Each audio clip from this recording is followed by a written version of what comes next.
Thank you. Oh, And Pickles, you're not doing cam, aren't you? Because of internet. Correct. Yeah. Okay. So I've just got Bal to be up. I'm just moving everybody around so everybody's in the correct places. And then we are ready. Welcome in, everyone. Welcome to Saturday night, which is Mythras night, which is a fantasy role-playing game based on the percentile dice, where combat is very involved. The characters have, or the players can choose combat specials. You will be familiar, you'll see familiar, almost like classes appearing with the areas of magic that appear in the skill set. And we also roll, I forgot what I was going to say now, and it was really, oh yes, we have hit locations. dice. Yeah, Oh. we roll dice, yeah, and we have hit locations as well, which means that combat can be extremely dangerous, but not for this fearless crew, because their percentile skills are through the roof. Through the roof. Many of them are in the 90s or in even the hundreds, I think. So they are tough, they're mean, and they're willing to save the world and take on anything that they possibly can. And we finished the last session with them taking on some crocodiles or gators. And before I talk any more about that, I'm going to allow players an opportunity to say who they are and who they will be playing tonight. And we start off with the mysterious, the man behind the image, Mr. Pickles. Well, I am Mr. Pickles, and if there's a crackle, I guess. No, that was fine. Then I'm hearing a crackle on you guys, so I just imagine I've got a bit of it too. Yes, I am Mr. Pickles, the one with garbage for internet and playing the healer who helps everybody else in this group. Barley Fumus, he is our healer. He's a priest of Amriel, the light moon goddess. He's capable of many, many things, putting arms back on, curing poison, fixing wagons through his goddess. Anything's possible except for dealing damage. He's very much a pacifist, to the annoyance of much of the rest of the party. And the one who's probably most annoyed by Barley, Captain Kangaroo. It's your turn. Thank you, Mr. Furry. I'm Captain Kangaroo. I'm playing Cyrus Alias. He's the selfless one in the group. He's the one that, if you ever have a problem, you go to him, and he just always, without hesitation, will help you out. He's clean living, and he's really just ridiculously tall. And that's it. Yeah. Nothing besides that. You need to pass it on Okay. to someone. None of that's true, but still, it's fine. You need to pass it on, Captain. And I will pay. Sorry, you guys, none of you are on my screen a second ago. I was just talking to myself. I'll go medevac. Why, thank you. Not that we've done this before. That was so descriptive and very accurate. Hi, everybody. I'm Medivac, and I play Hasra Khan. He is a nomad from the northern steppes of Odis. He is a fighter, in a sense, a ranger fighter, a tracker. He loves being outside. He's not happy in cities. He'll tolerate them, but he's very uncomfortable inside them. You'll see him. He's quite tall. He wears like an off-white. Don't say pajamas, but an all-in-one outfit, which is padded armor, and he carries a spear, and he also has a scimitar. It's very good with those. He has an oxen called Brutus and a cart, which has travelled from Lindo, where we were, to where we are now. He is a member of the Brotherhood, which is a secretive, almost, it is a secretive group of people that keep records through the centuries about the changes in the biomes and the balance of what changes, and they try to also restore the balance at times. but also making sure that everything has an equilibrium. That's it. He also likes to throw himself in front of danger to save his colleagues, which is why he is a selfless protector and also a friend of the Dryads. But that's another story, children. And with that, I shall pass on to Tiggity Tex. I'm Tiggity Tex. I play Tarek. He's brand new to the party. Woke up on a beach, covered in fresh water. Doesn't remember much of where he came from, and is able to see into the spirit world and work with spirits, which is a new concept, I think, for everyone involved. So it's been pretty fun so far. He's called upon Ska, his raven spirit, and he has many more imaginary friends that are yet to show themselves, so or be called upon. But we shall see who gets called upon next. And that will be, in our case, Fishy. Hi there, I'm Fishy. I'm playing the other newbie to this group, Merrick, who is a former street kid turned duelist. He's a lightly armored, mobility-based fighter with a big sword. So obviously he's really enjoying being in this bog and generally sucked down into mud. He doesn't have, there's not much else to say about him. He does maybe have a secret, but that will be revealed at a later date. Nobody yet knows his mysterious ulterior motive. So for now, he's just hanging out with these people and seeing how he can help. And back to you, Inwalls. Okay, I think I know his secret. I hope I know his secret, because otherwise there's something going on that I'm not aware of. What? Am I muted? Muted. You're What? muted on Zoom. On Zoom, yeah. Yeah. What?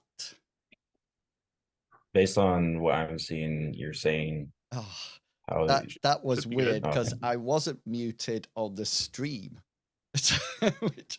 Okay, but now, right, I'll leave Zoom alone. I must have pressed like a keyboard shortcut or something like that muted me, because I don't have the Zoom up. Anyway, the party are out to save families and a town which is called Windvine, which is to the northeast of Lindo. They've been there for quite a while. Cyrus has a new apprentice there called Flibble, and Bartleby, as well as Sam and Decker, his acolytes that he brought from Lindo, has started up a church. Everything was going fine. We were getting close to Harvest Festival when the town suddenly realized that the farmers from the outlying villages were a couple of weeks late. Shortly after that time, the farmers arrived in a long queue of refugees, some injured, some not injured, many of them tattered and torn and red eyes from weeping and crying. Windvine called a town meeting to see what happened, and it appears that there is something weird has happened up to the north. Some kind of blight, some kind of fungus has taken over the areas. There's been night terrors flying down from the skies in the night and taking humans and cows and cattle. And also there's even been strange creatures riding on boars and attacking the farmstead people. The party quickly gained provisions and headed off and arrived at the bog, the peat bog that they're actually in now. They did bring Brutus and a wagon and Flibble, but quite wisely, they sent that back to Windvine because they would not be able to go off into the bog. At the present moment in time, they are tramping through the bog. Nobody is allergic to the mosquitoes. There seems to be a strange green gas that emanates from the water.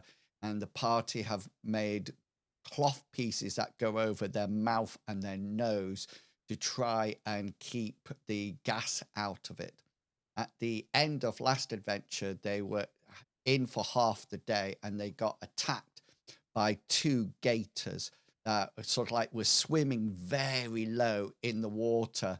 And it was only due to very good perception checks that people actually saw them. And that is where we left it. And at that point, I would like to start the adventure of today with 2 dice rolls. Hasra, I would like you to roll survival. And Bartleby, I would like you to roll Law of Monsters, please.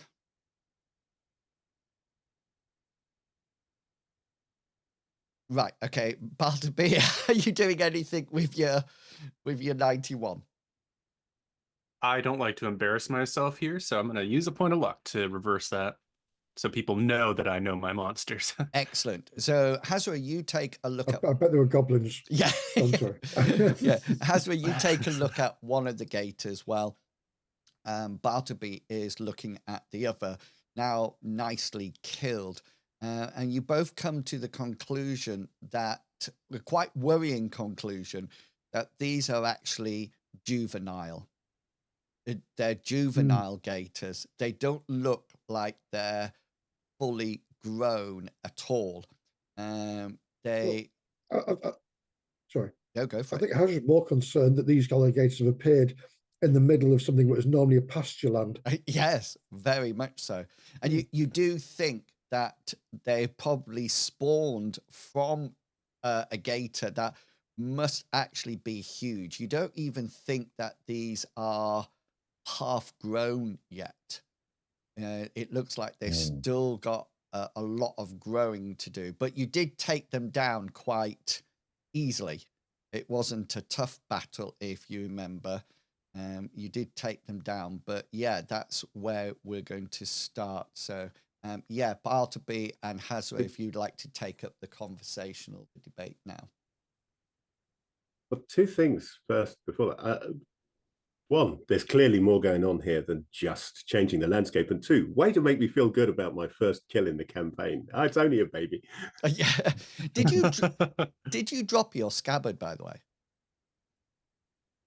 No, I took a full action to I took a full action to draw my sword so that I could tuck the scabbard into my belt. Yes, yeah. I think I remember you saying normally you would draw your sword and drop your scabbard. Yeah, the normal thing is just the scabbard goes off to one side, but no, not in a swamp. Not in a swamp. Okay, that would be nearly as silly as throwing a spear at a wyvern as it attacks.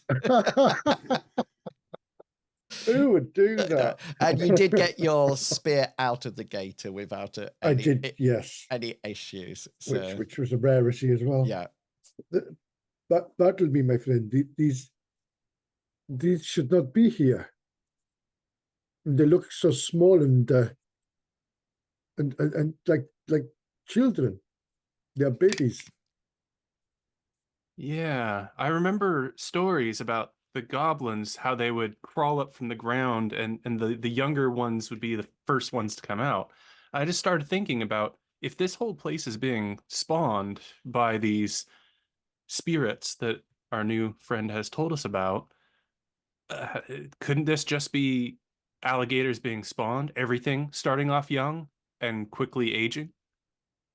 I mean, it could be, but I've never ever seen anything like this before. Bartleby, you're describing everything because everything starts out young and then starts aging. Yes, but there might not be mothers. I mean, it's like flies. They spawn spontaneously in rotting meat, don't they?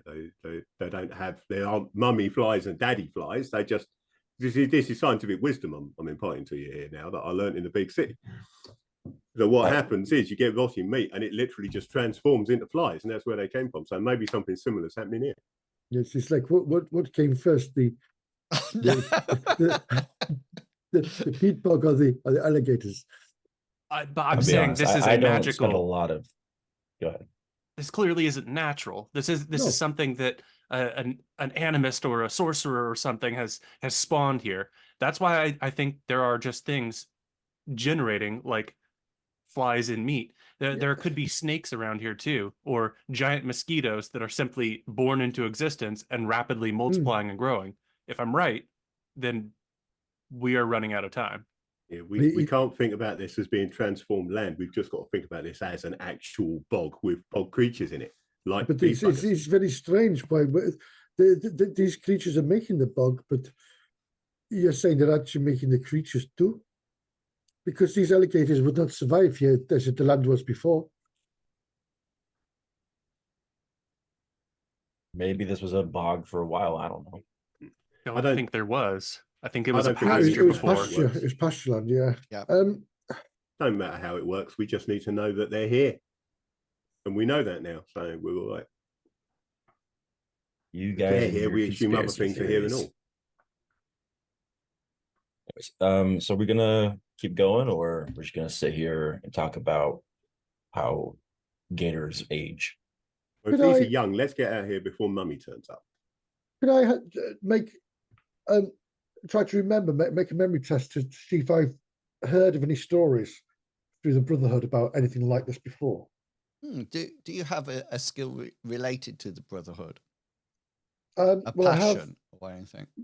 I do have a passion. I have the actual Brotherhood passion. Yes. Yes. So roll that. Ooh, nice one. Brotherhood of Man. Every time I see that, I keep forgetting to change it. Yeah, and now all I've got in my head is save all your kisses for me. Yeah, so gators are quite. There's been lots of documentations of gators. The strange thing is their habitat tends not to be peat bogs. They tend to be more swamps than anything. There's no, although there are, and you remember there being records of big gators. The big gators would roughly be the size of these, maybe, a couple of feet longer. But you figure that these gators might actually almost like double in size to go to adulthood, which is something that you've never, there's no record of that in the Brotherhood's record. You haven't remembered seeing it or nobody's talked about it. Right. I'll read that information. I changed that to that. What was it? Yeah. Okay, then. Anything else you wish to do or check in this area before we move on to the second half of the day? Yeah. I'm sorry. I was going to say we could get some meat, but we have no way of cooking it. Probably have some kind. I mean, in character, I know nothing, but out of character, if you can dry it. Peat bogs are a source of burnable material. You did bring some wood with you as well. That's true. Yeah. And I have the ability to control fire. I'm kind of like a fire wizard. So if we need any like fires lit through Amriel, anything's possible. It's unnatural. There we go. Be doing any of that. Can I ask though, Tarek, do you see any spirits around here now? Are there any that have been drawn to this specific spot that we have been ambushed at? Let me see. I'll try to enter a trance real quick. Yeah. Go for it. Quick trance. Thought. Another made up charlatan. Yes. So trances and has seen invisible people, of course. Quick trance is anything with a track length of under 5 minutes. You switch your senses to the spirit plane, and you see obviously the peat bog spirits. There's a couple of them doing their business and changing the landscape that you've seen before. you do think both of these gators had spirits. And of course, now that the mortal body has been slain, you can see them free to roam around the spirit world once more. They look quite normal, just like a nature spirit. They don't look magical or anything like that. So from your spirit world knowledge, you would say that these are just natural gators. Yeah. No, there's nothing magical about them, these animals. And as far as other spirits around, it's just the typical nature spirits creating the bog. Okay, well that does confirm. I wanted to know if there were more of those nature spirits making bog. Yeah, there was more than two even when I first saw. They were just further in the distance. Oh, It okay. it would take more than two to create something like this. Yeah, I just wanted to confirm, I guess, that that's true. And there isn't anything more sinister as we wander into this Not boggy yet, place. but if there is a shaman or an animist that is doing this, which it most likely is, there could be other spirits that we must face. That's a Just problem. kill 'em, right? And kill spirits, right? Amriel, protect us. As long as they're definitely real and not made up, yeah. Just have your magic ready. Yeah, it's not fun being possessed, Cyrus. Handy that we've actually got someone who deals with spirits with us. That's very convenient. I don't think Cyrus was with us when you got possessed. No, he wasn't. That's why he Yeah. doesn't know. Got you. It is a bad time. It'll make you buy Spirit Shield. Really? Also, Or how'd you say, doesn't maybe Cyrus for once possess you're actually somebody? approachable. Cyrus possesses people, doesn't he? He switches bodies. Yes. He Yeah. switches bodies. Hmm. So That's right. he puts himself into one body while swapping the other person. Yeah, because Hasra, you and Cyrus had a mild bondage ritual. We had a didn't you? bedroom scene. Yes. that was very strange. It is beautiful. Yeah. Now we always share a room together. Yeah, all the time. Okay, then let's. And always have rope burns on my arms for some reason. No, stop. let's before this goes too far, let's do some dice rolls because we're coming into the second half of the day. And if you remember, you all need to roll endurance checks to actually ensure that you don't gain a level of fatigue. So you just need to roll normal endurance as long as you pass it. Oh, what, Cyrus? Oh!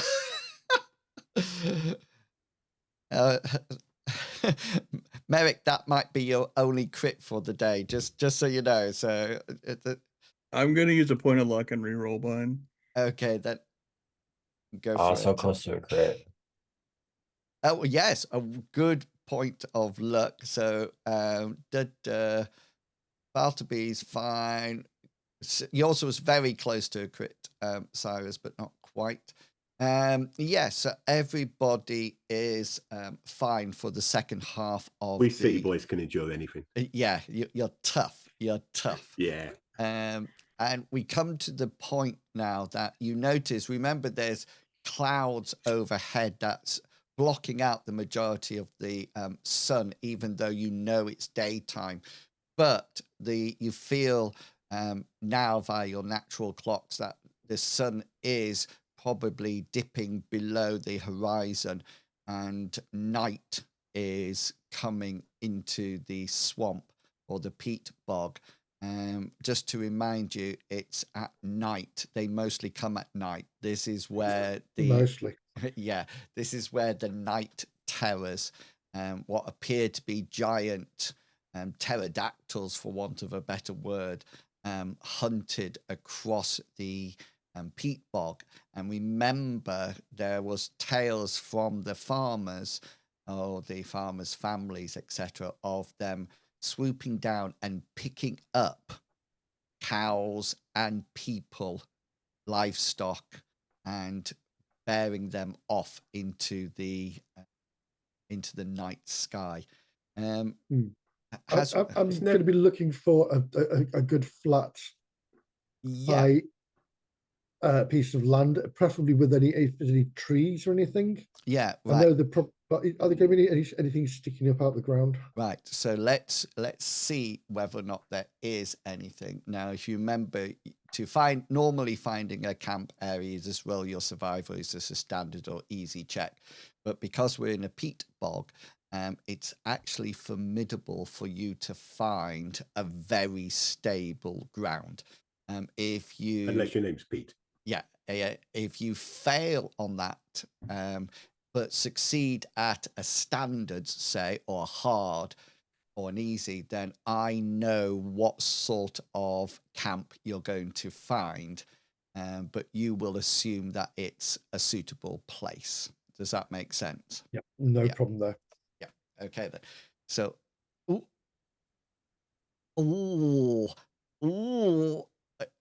now. Did you say I needed formidable? Yeah. So a point of luck would sort that round to a 24, which means you have succeeded with the formidable. 2 points off as well.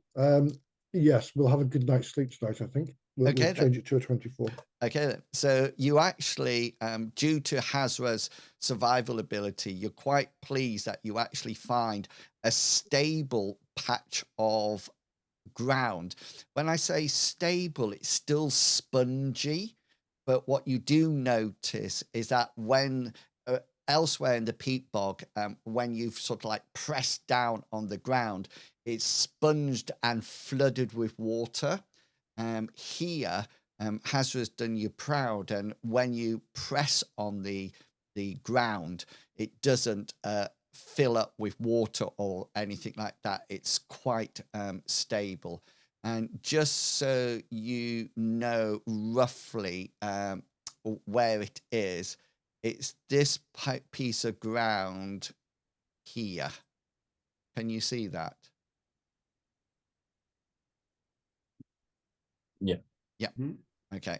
That's it. So wherever that purple is, then that's where the ground is stable. That's what Hasra has found for you. If we'd have gone over here, it looks higher. Yeah, and if you'd gone here, it would be really wet. Got it. Yeah, that makes sense now. The other thing that I wanted, because you asked about it, Hasra, you notice that as you scan the terrain at the moment, the only remnants of trees that you can see are almost like blackened stumps, or it looks like like a trees may be struck by lightning and the trunks shattered. Right. And you can see them dotted up now and again. And the other thing that you do find is that now and again you find trees that are actually horizontal. They have no leaves and they're almost like sunken into the water. But all the time they are black. They're not normal tree color. They don't look like they're charcoal. It just looks like the bark is actually black. And that's it. Right. Gotcha. So my first question is, are you going to be lighting a fire? I think we need to dry off our clothes. I do not think it's wise. If there were trees here, we could light a fire, but there are no trees. There's nothing to. We'd be like a bright spot on the landscape. Anything would be able to see us for miles. Yeah, but maybe that's the point. Maybe we want to attract them in, but maybe we don't. You're going to be terrified of some. These night terrors that come from the sky. I would like to see them first before we invite them in. If we're going to take them on at night, then we should have slept during the day. You can't stay awake 24 hours. Doesn't work that way. Fine, if you guys want to wuss out, it's all you. Yeah, I'm happy to wuss out. I don't mind. I mean, we could. Well, I'm just gonna drink my wine. If we had the tarpaulin, we could have maybe made a yurt of some kind, but we don't. So, are we having fire or not? No, cold trail rations. Cold night. Okay. Wine. Okay. I'd So rather have a fire, but no, it's not feasible. So the other thing that I would like you to do, you've probably got 8 hours till midnight, and then 8 hours to sort of like 4 o'clock in the morning when the sun will be, it will be getting lighter. So you've got about 16 hours, 8 hours of watch. So 4 before midnight and 4 after. You can push that to 5 either side if you wish. There is, if you push it to 5, there's 5 of you, which means, you can take it in turns 2 hours. And I need to know which one, what is your order of lookout or watches. So just remember, if you click on your character, click the little right circle, go to one of the colored dots, and don't press the dot, just hover over it and hit a number. It will put that number in a dot for you. So we can see that Bartleby has grabbed 3. Yeah, I like midnight, closer to my goddess. Anybody have any preference as to what Merrick's doing?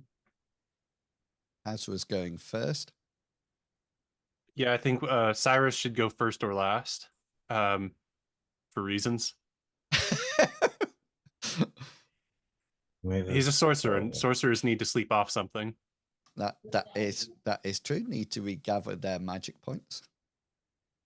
Yeah. Tarek. That's what we'll call it.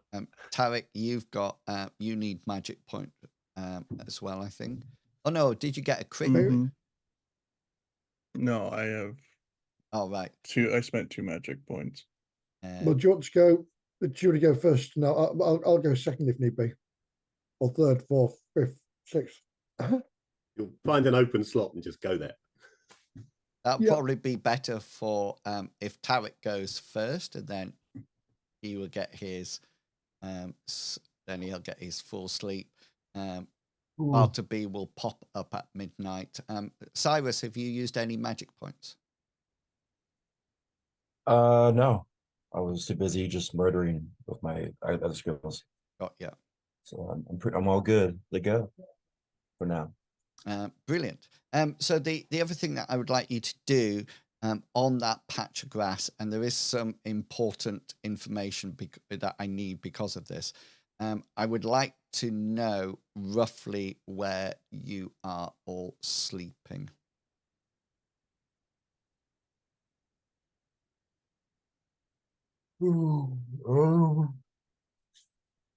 Bartleby's. I'm gonna stay close to the guy with the spear.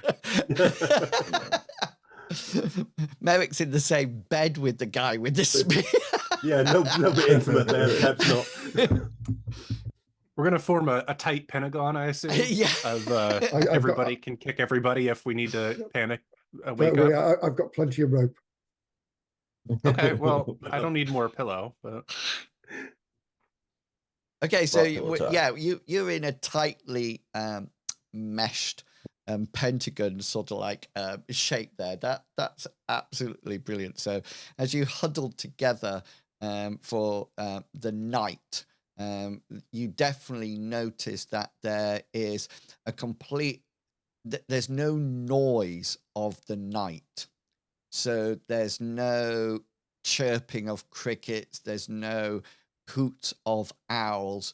There's nothing like that at all. The only thing that you hear now and again is almost like the release of a sort of like a plop plop as the marsh gas comes up through water. And just as you settle down and Tarek is taking the first watch. Unfortunately, it starts to rain. It starts to rain purely as a light drizzle. But it's that awful type of drizzle that clings to everything and gets everything wet. So you sort of like... I have to ask, what did you guys do in the last scenario to annoy the GM this week? Yes. Yes, exactly. We made too many rude jokes. Yeah. Yep. This is payback time. So you... All right, Mr. Pickles, why don't you be more appropriate? I'm sorry, it was all my fault. So you sort of like hunker down with your blankets after eating some cold food, ration trails. And with Tarek taking the first watch, you all try and get some sleep. Okay, so the next thing I would like you to do is that you're going to roll just a 1d100. Don't roll it yet. Don't roll it yet. You have a 1d100. You cannot change this roll with luck. Okay, so whatever score you get, you have to live with, and that's it. So if you would all like to roll a 1d100. I'm going to get 100.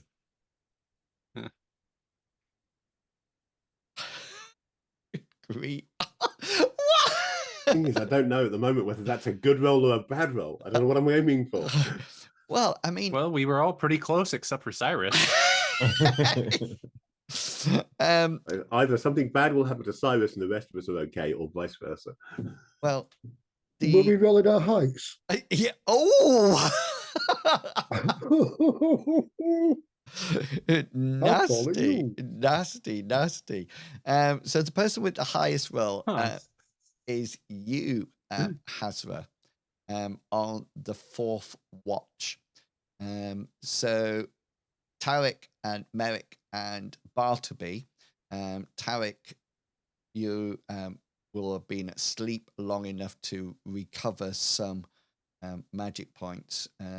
Bartleby, you will have recovered. Did you have to replenish your devotion pool at all?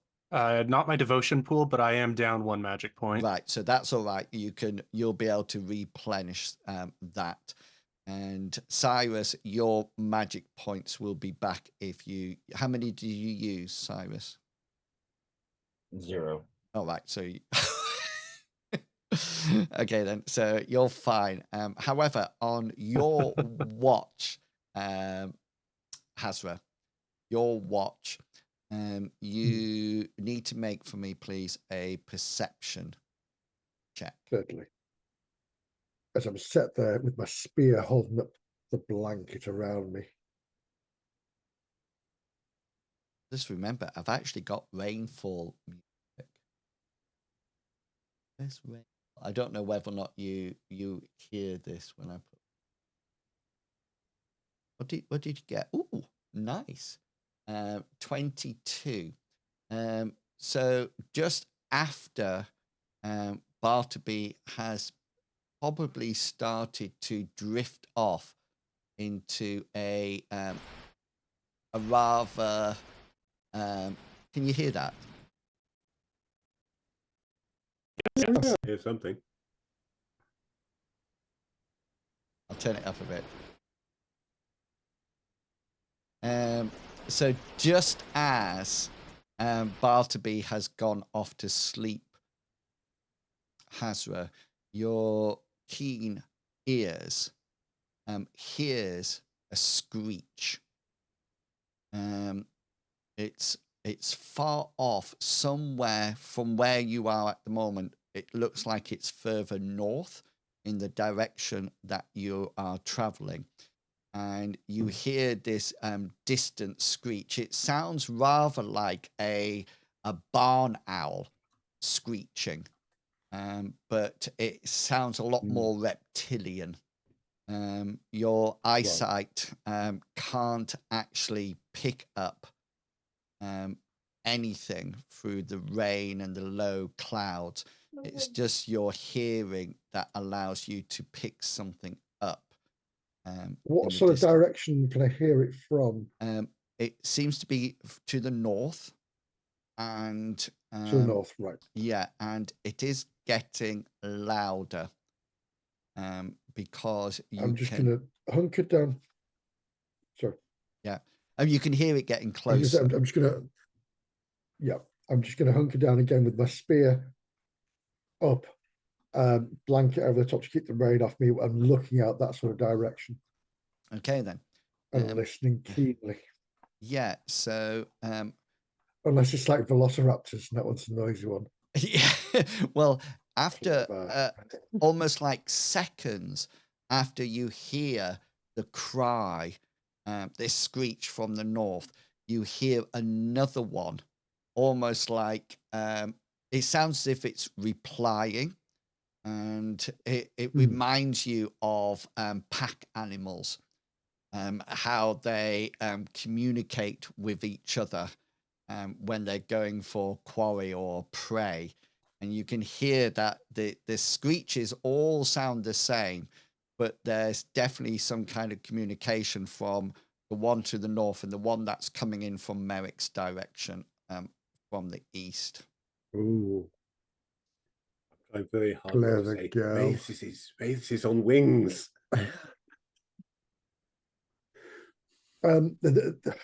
We're okay at the moment, so I'm not going to wake anybody up. I'm just going to listen intently. Yeah, your perception roll is fine with the check. You don't need to re-roll it. But shortly after the one from the east, you hear a cry from the west, picking up the sound. You also get the feeling now that there's not just three. It doesn't sound as if there's one in each area. Sometimes you hear it directly to the east. Sometimes it's almost like from a northeasterly direction. And to start off with, you were quite confident that there might be dust flying around, maybe scouting or something like that. They seem to be, and it might just be your imagination, but it definitely sounds as if they're actually targeting down towards you.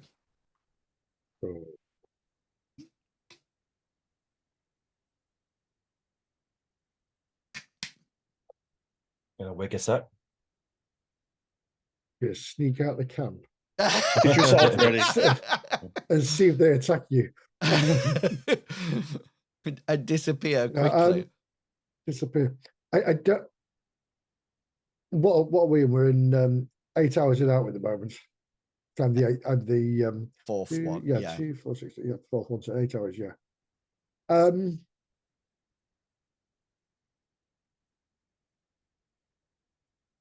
gonna wake up Tarek, sorry. And I'll just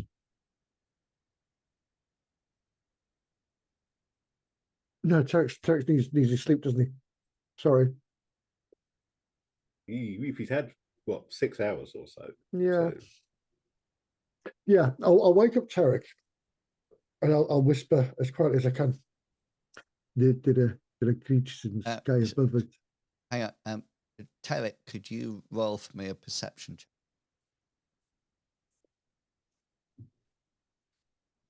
Yeah, Tarek hears your or feels you shaking him and comes round.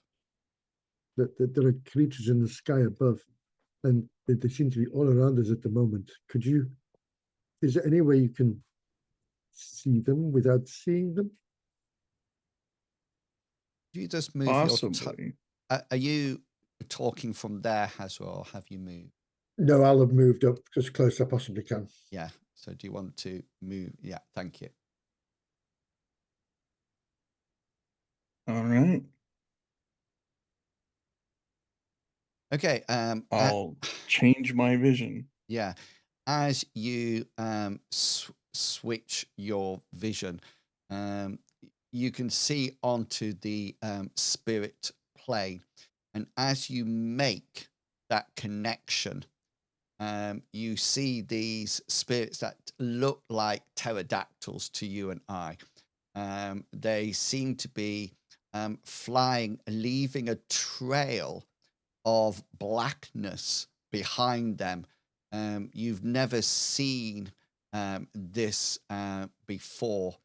And just as you gaze northward, you actually notice that the spirit is really close. And switching your senses back, you notice that there's a pterodactyl shaped creature. It seems to be Hasra, it seems to be flying low on outstretched wings that seem to be allowing it to glide straight, not dead to the ground, but up, slightly up. It looks like it's probably coming down for a swoop.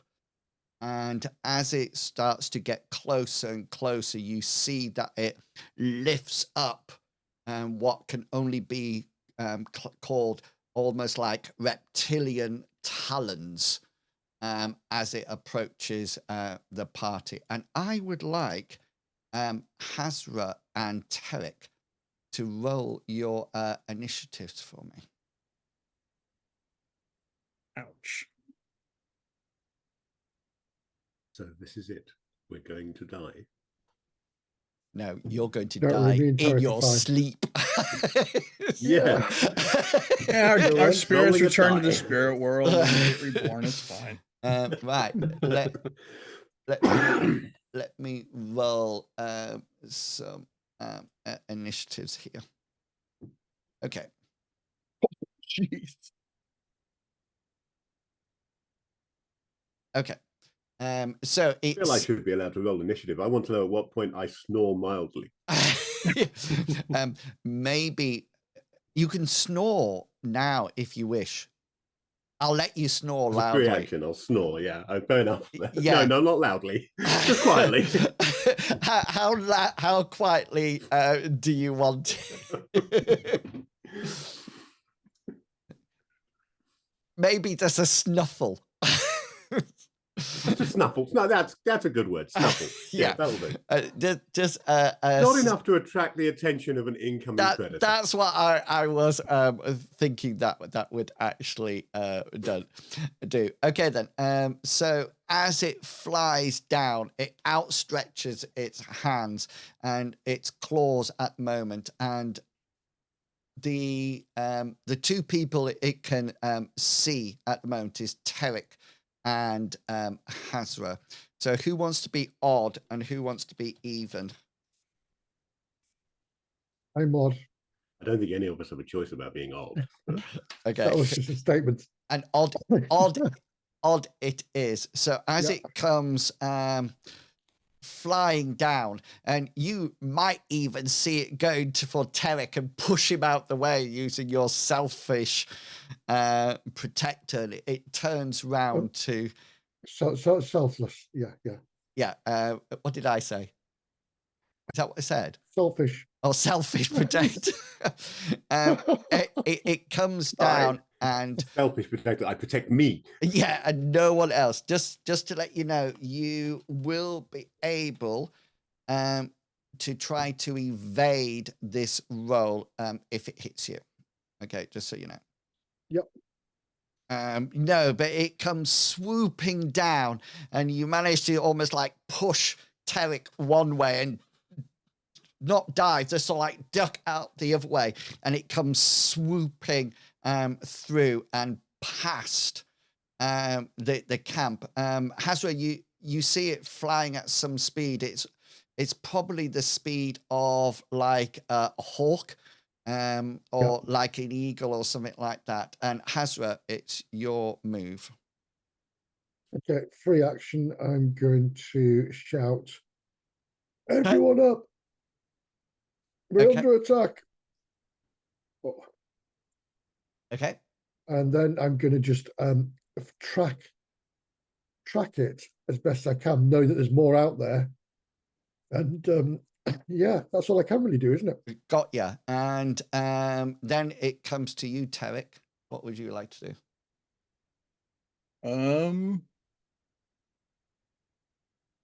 I'll try and how close is it? It's now probably about 10 to 20 meters away, heading to the south. I'll try and well, I don't know. So you said it's heading to the south? Yeah.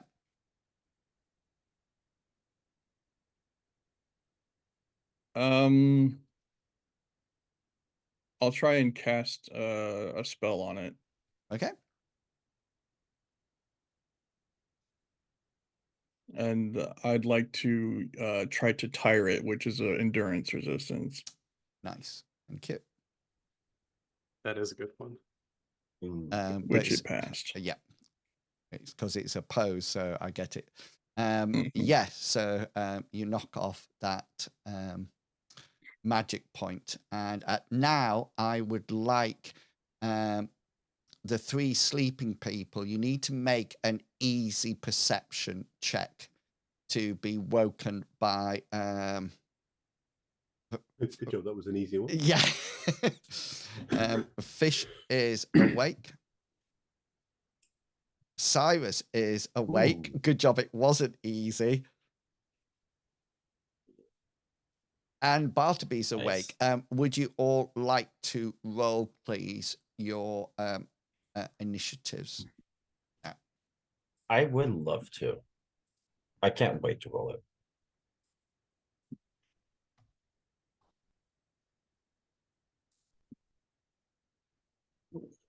Okay, then let me just organize you like so can I please remind you that you are lying down as you come into combat, and what happens then is you notice that there are some more. Appears to be one coming in from the west, one coming in from the east, and another one coming in from the north. As you sort of like wake up and blink your eyes, you notice that you sort of like look in these directions, and Hasra points them out, and they just seem to be gliding with their pointy snouts, their beaks, and their sort of like aerofoils on their heads pushed back, and they're not even flapping, they just seem to be gliding. And you do notice that it is still dark and it is still raining, but these seem to be able to pinpoint things exactly. You're not too sure how they're doing it, but they seem to be coming in. I'm thinking, if you've ever seen footage of an owl hunting, that's what this is reminding me of. Yeah, exactly. Yeah, those silent gliding killers, just replace them with big reptilian things. Yeah. So what's going to happen is that you are currently on the ground, which makes it really hard for me to attack. And so I'm actually at hard to come in and do my attacks. Cyrus and Bartleby, do you want to be odds or evens? I'll take evens. Okay. Fine, I'll be odd. Okay, then even it is. So I got your back. the one, this is the one coming in from the west. This is this one coming in as it flies past. with its thing. So it swoops in Bartleby, and you sort of like wake up from your sleep and you just look at one way and this thing comes swooping back past you, and you just sort of like duck. Cyrus is just sort of like completely stood up and it just goes over his head at the same time. He sort of like ducks down and it comes sweeping past you, Bartleby. You are safe, but by doing that, you fail to get out of the way of the one that is coming down from the north. Okay, so you manage to get out of the way from the one from the west, but not from the one to the north. You can make an evade check if you wish. Your evade check will be hard because you're still on the ground. Just to let you know that my roll, where you can see my roll, it was an 11. Yeah. Well, Bartleby is the best at evasion, so he's gonna go. It will take in an his grave. Yeah, it would take an action points as well. So that's going to miss, unless you're going to look it and re-roll it. I have a 2% chance of success. I'm going to hold on to that luck point. Oh, ye of little faith. Okay, then. So this makes a grab for your 8. That would be my abdomen. Oh, nice. So it probably, as you're stood there, it's just sort of like comes out and you feel the talons sort of like grab hold of you. Just to let you know, you take in your abdomen only let's roll some dice here. Only 3d6 plus 2. Don't worry, guys. I have fur armor on. It takes you take 3 points of damage into your abdomen as it comes in and grabs hold of you. Have you sustained any damage? Yes, I took 2 points of damage after armor. Okay, then. And whoa. But you, unless there was a +2, did you say? No, I was just lying about that. I was just building up tension. I didn't see the +2. No, Sorry. it was just a 1d6. And it comes in, and you feel its talons sort of like grab hold of you, and you suddenly realize that this has not been grabbed onto you for damage. Its wings are still outstretched. And you notice that as it grabs into you, it, for the first time, gave an almighty flap of its reptilian wings. You get a feeling, Bartleby, it's about to escape with you, or try to escape with you. Hasra and Merrick, odds or evens? Who's going odds? Who's going evens? Merrick, choose this time. I'm generally odd, so I'll go odds. And even it is. So this is coming into you, Hasra. 44. It will hit. You can use an action point to evade, but it'll need to be a hard because you're still crouched on the ground. Can I parry? Yes, you can. Yes, please. Sorry, no. Yes, you can parry. Is it your spear? Yeah, it'll be your spear, won't it? I don't like it when you say please. Just because you got your spear out. Is this the one that was crafted by your... I just want to... Yeah. Well, no. Well, yeah. This one it's specially made again. So you can either parry... Do it. What, are you doing damage already? Do you not want to parry first? What have I done that for? Sorry. No, sorry. Parrying first. I'm caught up in the moment. Yeah, so you are successful in parrying the attack, and the creature comes in aiming for your, let's see where it was actually going to go to start off with. It was going to go to your 16. Left arm. Left arm. Left arm. But you manage to get your spear up just as it comes in, and it doesn't gain a purchase on your left arm at all. But you notice as you bring up your spear to parry it, you notice that the talons instead grip onto the shaft of your spear as you come up to parry it. So just to move things around, that's the state of the play. This one here, you are not too sure where it is because it's had a turn to fly off. This one is still in range for spells and missiles. And Cyrus, remember, everybody's still on the floor. Cyrus, we come to you. Cyrus is gonna start charging up one of his spells. Okay, then. It's probably gonna take. He's combining.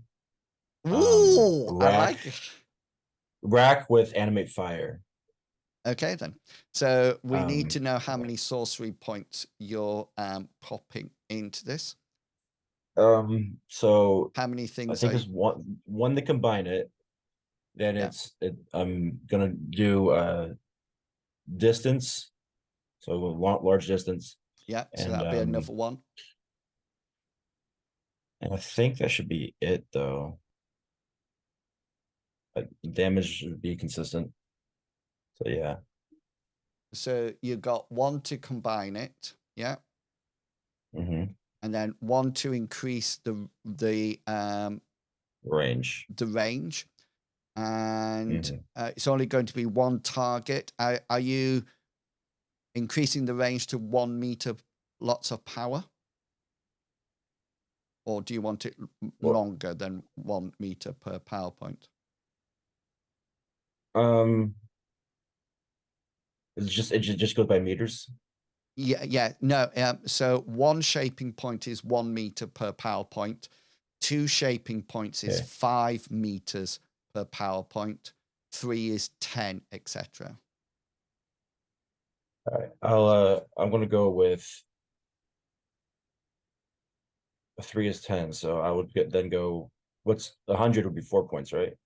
Or 5 points. It goes 50 for 4 points of shaping, and 100 for 5 points of shaping. Yeah, I'll do 5. 5 points of shaping plus one to cast 2 spells at the same time. Yeah.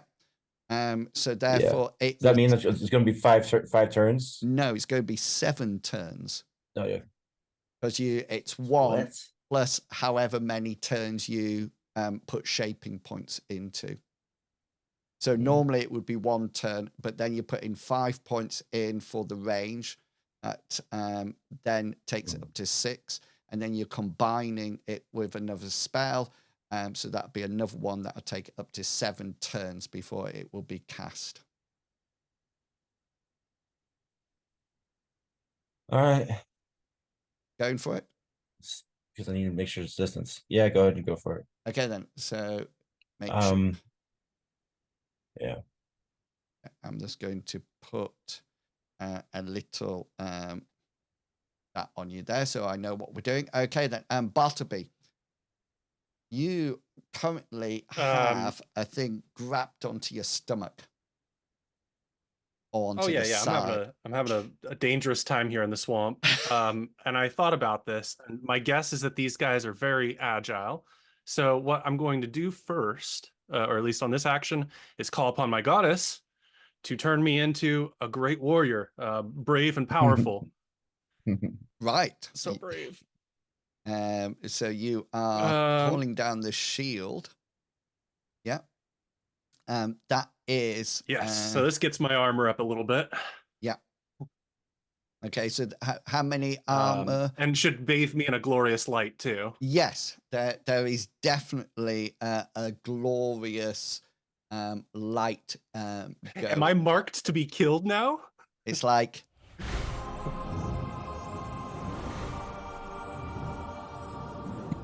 Yeah.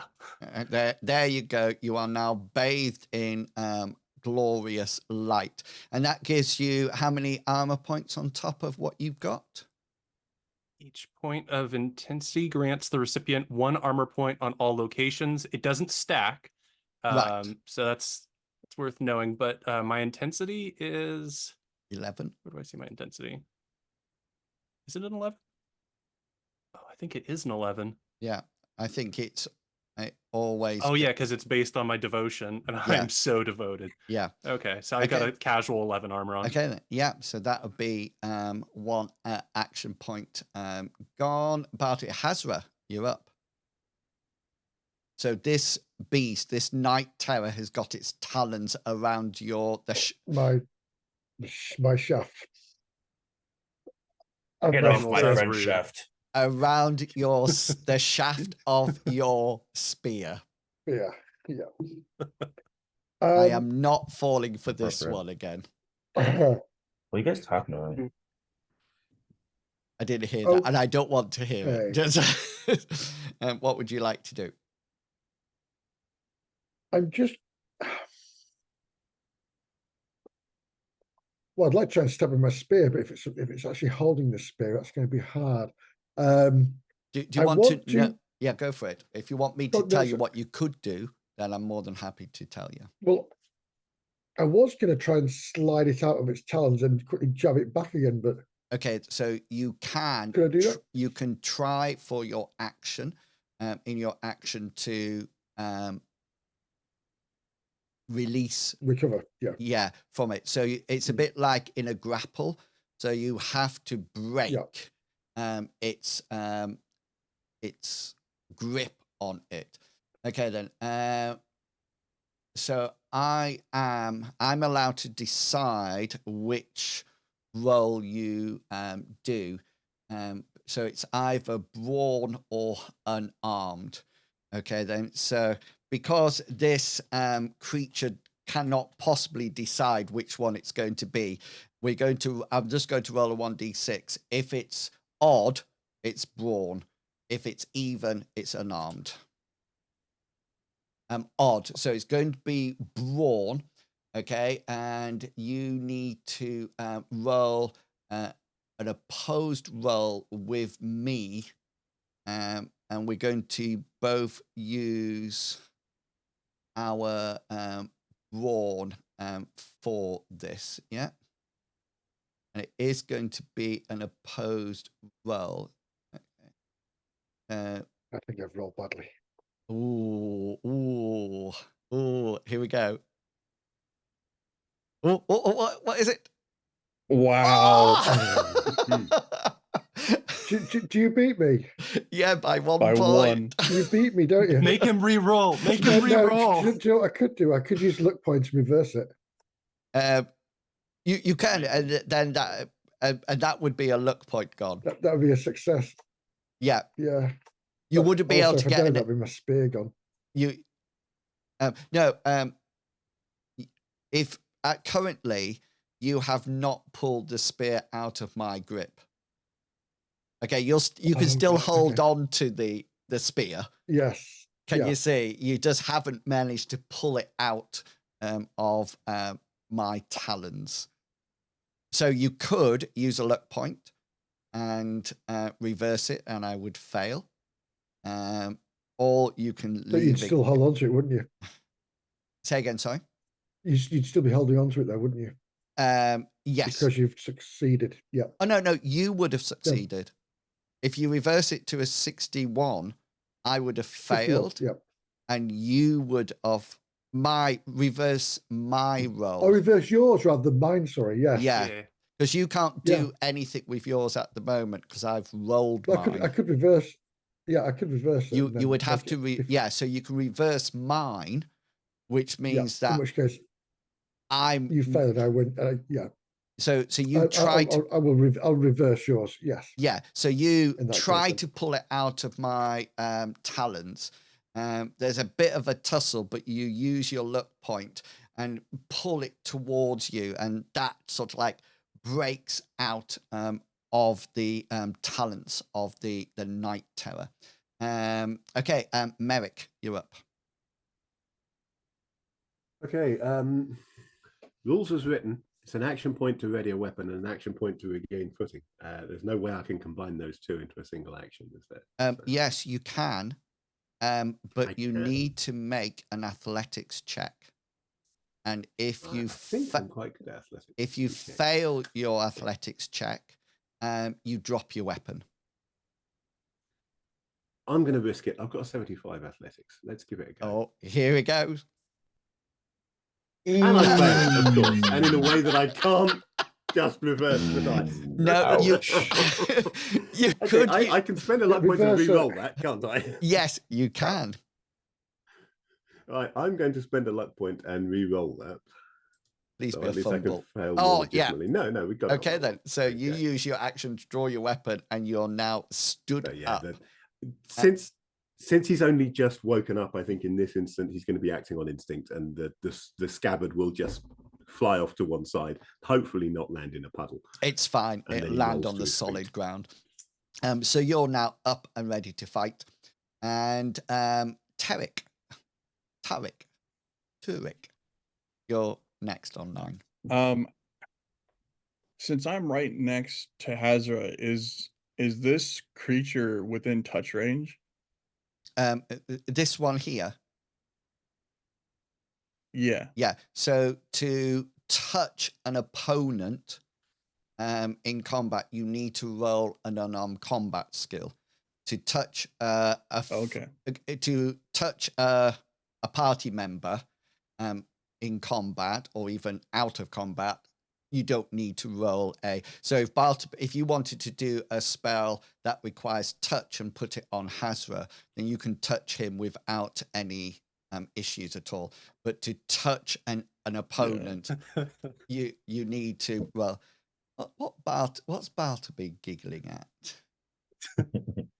Everybody's always irritable that Bartleby is touching people, but you can't resist. So that's what the difference now. He's not an altar boy.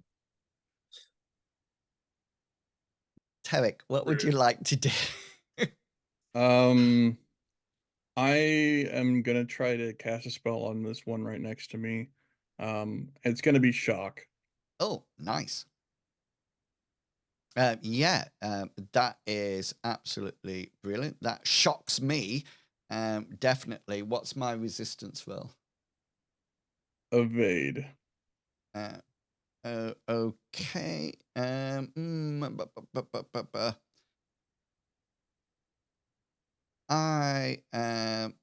I don't think he would be able to evade. Is the shock spell the lightning cracking one?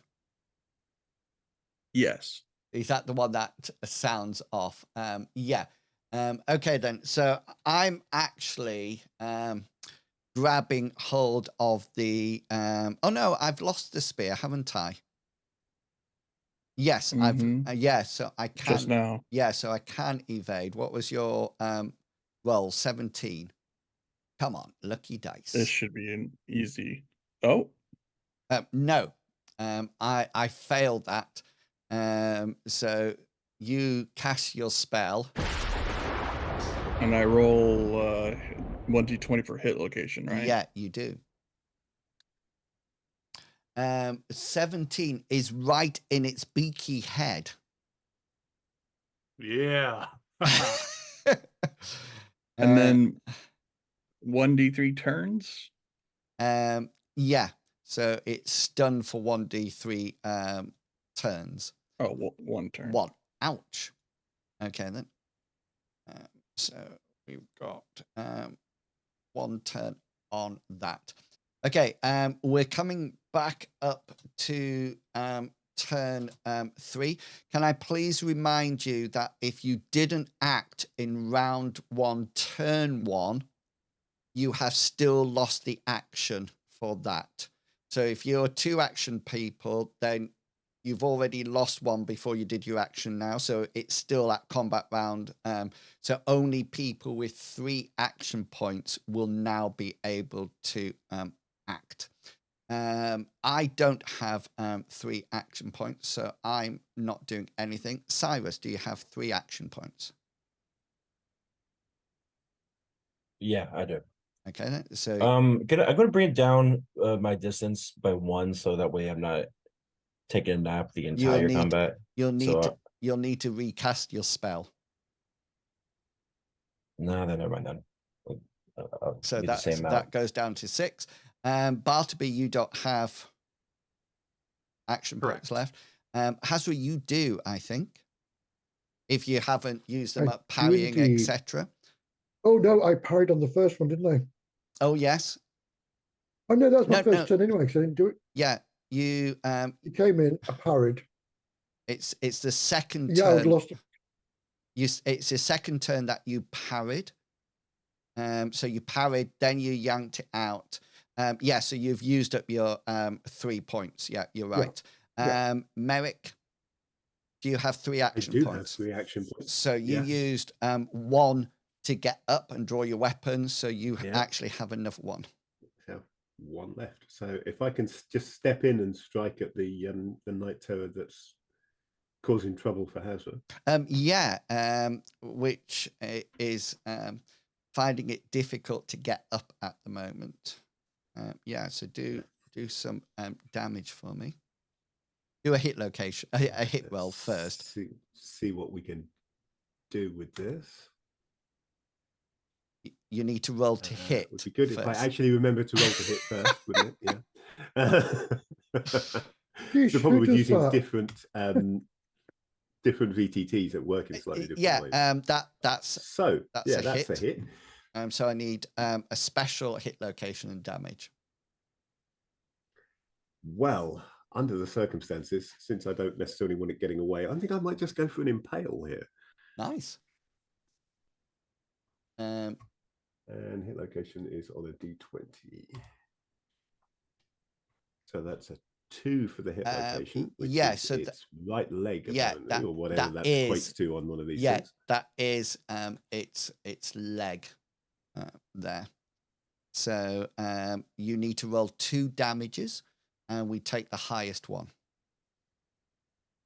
Right. Okay. So should we take the one that I rolled out of order as the first one, or do you want me to roll? It's up to you. I'm not first. You must decide now, though. Right. Okay. So that's a 10. That's maximum damage. So I think I'm not going to roll better than that, no matter what I do, am I? Okay then. So you slam your sword into this Night Terror's leg. You feel that there's almost like a crack as you penetrate some kind of out of armor that it seems to have on its legs. And you sort of like whack it in, and you do how much damage did you say? 10. That was 10. Very nice. Yeah, okay. I've got a light wound there at the moment. I'm still up, not a problem at all. Tarek, do you have 3 action points? No, I'm done. But somebody in chat just says, I don't have 3 actions. I have 4. That would be a laugh.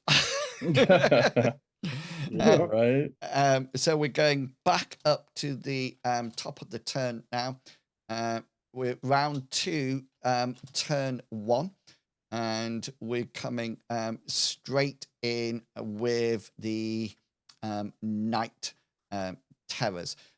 So this one and this one have disappeared into the darkness. You can't see them at the present moment in time. This one has hold of you, Bartleby, at the moment. So what it's going to do is that it's going to try and lift you. Okay, that's what fine. that's what it's going to do. So we are going to roll brawn checks. Okay, this you don't need to use an action for this. This is opposed, so whoever gets the highest gets to do the action. Okay, so I'm coming in with a 4, nearly a crit. Who is that chortling? That's the caption. Well, I see your 4, and I raise you an An 84. Well, it is higher. How is your brawn only 20? Dude? I'm the priest. I'm supposed to be I protected. get it. You have a choice. Listen, okay. others. You have a choice, Bartleby. You can either use a point of luck to re-roll it, or you can use. Or you can learn to fly.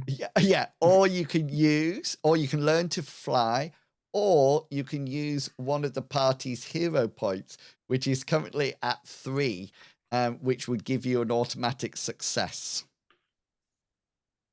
Hmm. And at that point, let's take our break. Because it's half past. No. Drama. Yeah, cliffhanger. Druttercup, by the way, Merrick said, oh my giddy aunt, he hit something. No, she didn't. She said nicely done. So well done there. Oh my giddy aunt, he hit something. Sounds more appropriate. Yeah. So we are going to take a short 15-minute break. We will be back at 1:45 when we'll see whether or not Bartleby manages to pull off not being lifted up into the sky by this night terror. So go away, stretch your legs, and grab something to eat, and we'll be back at 1:45, and I'll leave you with this.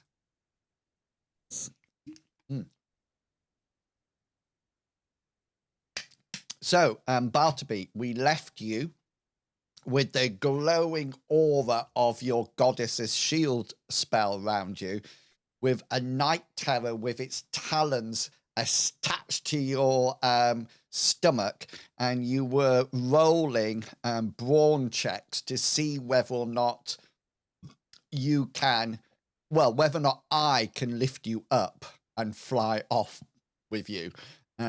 So I got a 4, and you failed with an 84. So your options are you can use the point of luck to re-roll, but you're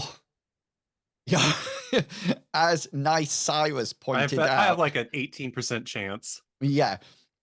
Or you can use one of the hero points and get an automatic success. And that will mean that you do not get pulled off into the sky. Yeah, it was a bit of a decision, but after I learned how much fall damage you can get and how far my goddess will save me from breaking my ankles off, I would like to take the hero point from the table and thank Royal Fleeks. Yeah, thy Royal Fleeks. Yeah, thank him because we or them. I'm going to deduct that. Right, we're down to 2 left. So, Royal Fleeks, you have saved Bartleby from getting carried off into the big blue yonder. So, as he grabs, this thing's grabbed onto you and tries to take off. But as it tries to take off, you manage to push back. You maybe tug on its legs, or maybe even the force of the shield spell releases the night terror's talons around you, and it then because if you remember, it started to flap its wings, so it starts to flap its wings to actually take off again. And Cyrus, you are spell casting. If you want to stop spell casting and do a quicker spell, then you can do, or you can use your turn to carry on, and then you'll be down to 5. What would you like to do? I do want to verify though, just this. It seems longer than usually takes to do stuff. Yeah. Is it literally a turn per shaping point? Yeah. That I'm using? Really? Or is I thought it was like one per thing. Like, oh right, is it? I think like if it's like if I don't think it's per shaping point. I think it's for like it's one if I'm focusing on distance. Oh right, got then you. One for combining. Okay then. So in which case, I think 7 is like. So in which case it would be one you're combining. So it would be 3 turns then, yeah? Yeah. Because you're changing 2 of them. So and you automatically get 1. So this would mean on this turn now, you started at 7, so that'll take you down to 2. So this will take you down to 1 turn left after this one. Yeah. That makes sense. Yeah. Bartleby. That seems to make more sense to me. You are up. And I would like to. You are free be just now. Yeah. I want to cast like my friend, but I also want to use my training. So I'd like to grab my staff from off the ground. Yeah. I'm presuming I didn't have it in my hands because I got up so quick. Yeah. Okay then. So you can. So yeah, I'll spend my action to equip with this staff and get Ready defensive. yeah. Okay. Nice one. Hasra, you are in front of this night terror that is on the ground at the moment. It has Merrick's sword buried in its foot, I think it was it? That's right, like, yeah. You can see it's buried deep into its foot, and yeah, it's your go. I will take my spear and I shall thrust it deep into this thing. Go for it. Thrust away.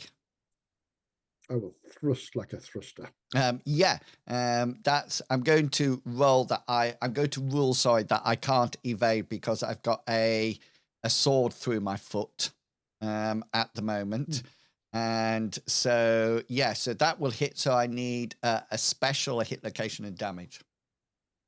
I'll go old school again. In that case, choose location. Is my special damage. Yes. Will be. So choose location is your special. Yeah. It'll be. Yeah. So yeah, where you going? Head. Head. Okay, then got you. Go for it. Go back to old school. Old school. Is that what old school translates? Choose location head. Yeah. They always used to do that, didn't they? It's a very common thing. So that's 5 points of damage into my head. Okay, yeah, I'm fine. Merrick. No. I'm gonna have to try and get my sword back now, aren't I? Yeah, so you need to make you need to make a successful brawn roll. It's not opposed by anything. You just need to yank it. I really need higher brawn, but let's give it a go. If only you knew somebody who could boost your brawn by like 16 points. But Merrick's just going to spend his action kind of yanking ineffectually on his sword then. Yeah, so you're trying to wiggle it out of this opponent's leg, and it's flapping away, and Hasra's sticking his spear in and out of him. And you also as see he's trying, Merrick is muttering under his breath, "Never thrust." The master always said, "Never thrust." Never thrust, always slice. I'll look at you and just shake my head, but with a little cheeky grin on my face, because I've been there. Because you've been there and done it. Tarek, you're up. I'll try and shock the one next to Bartleby. Oh, nice. Heck yeah. Shock away. Yeah, that's definitely a hit. That's a long shock spell. 19 actually goes into my head. Head again. That's accuracy. 3 turns. Okay, then let me just. Very nice. come up here and So what does that do exactly? Like shocking someone's head? I think what it means is that what does it say in the spell description? Oh, Bartleby will know what it does because he shocks all the But time. it numbs it, doesn't it? But it numbs parts of the body, so the head would be unconscious for 3 turns. Yeah, I was going to say, is there a chance of It unconsciousness? says stunned. I don't think it's stunned, unconscious. That's with the injuries. I think with stunned it's you're like befuddled and you're limited in what actions you can take. Yeah, Because you can't use a limb, can you? Well, when you stun the limb, you can't use it. Yeah, that's and when you stun a leg, then you lose a little stability. I suppose if you stun the head, you can't really use anything. Well, it's not likely to be that because that would make a folk magic spell incredibly powerful. Yeah. And they're it's not supposed to be. Yeah, so it does have the shock provides a mild electrical discharge, which may be directed at living things. The caster must either touch a specific extremity or roll randomly if cast at range. If the spell is resisted, the shock location is not resisted. The shock location is stunned for 1d3. So what I would be saying now is that I cannot use my beak to attack. Gotcha. You know, it's not usable at the moment. So that's probably a good idea since this one is currently about to fly off. So we're coming up to the top of the round. Turn order. So we're going back up to turn 2. And the one in front of you, the one that's released you, you notice that it sort of like looks, you notice this huge amount of electricity come down, go bang, in its head, and it's going to try and fly off. So it actually needs to do its evade skill at this point now to try to fly off. So it tries to fly off, but the electricity whacks into his head and it sort of like throws it off course. You notice that it turns mid-air and sort of like lands on the ground. So this one is now on the ground. This one is also on the ground. Let me just pop that on. And next up,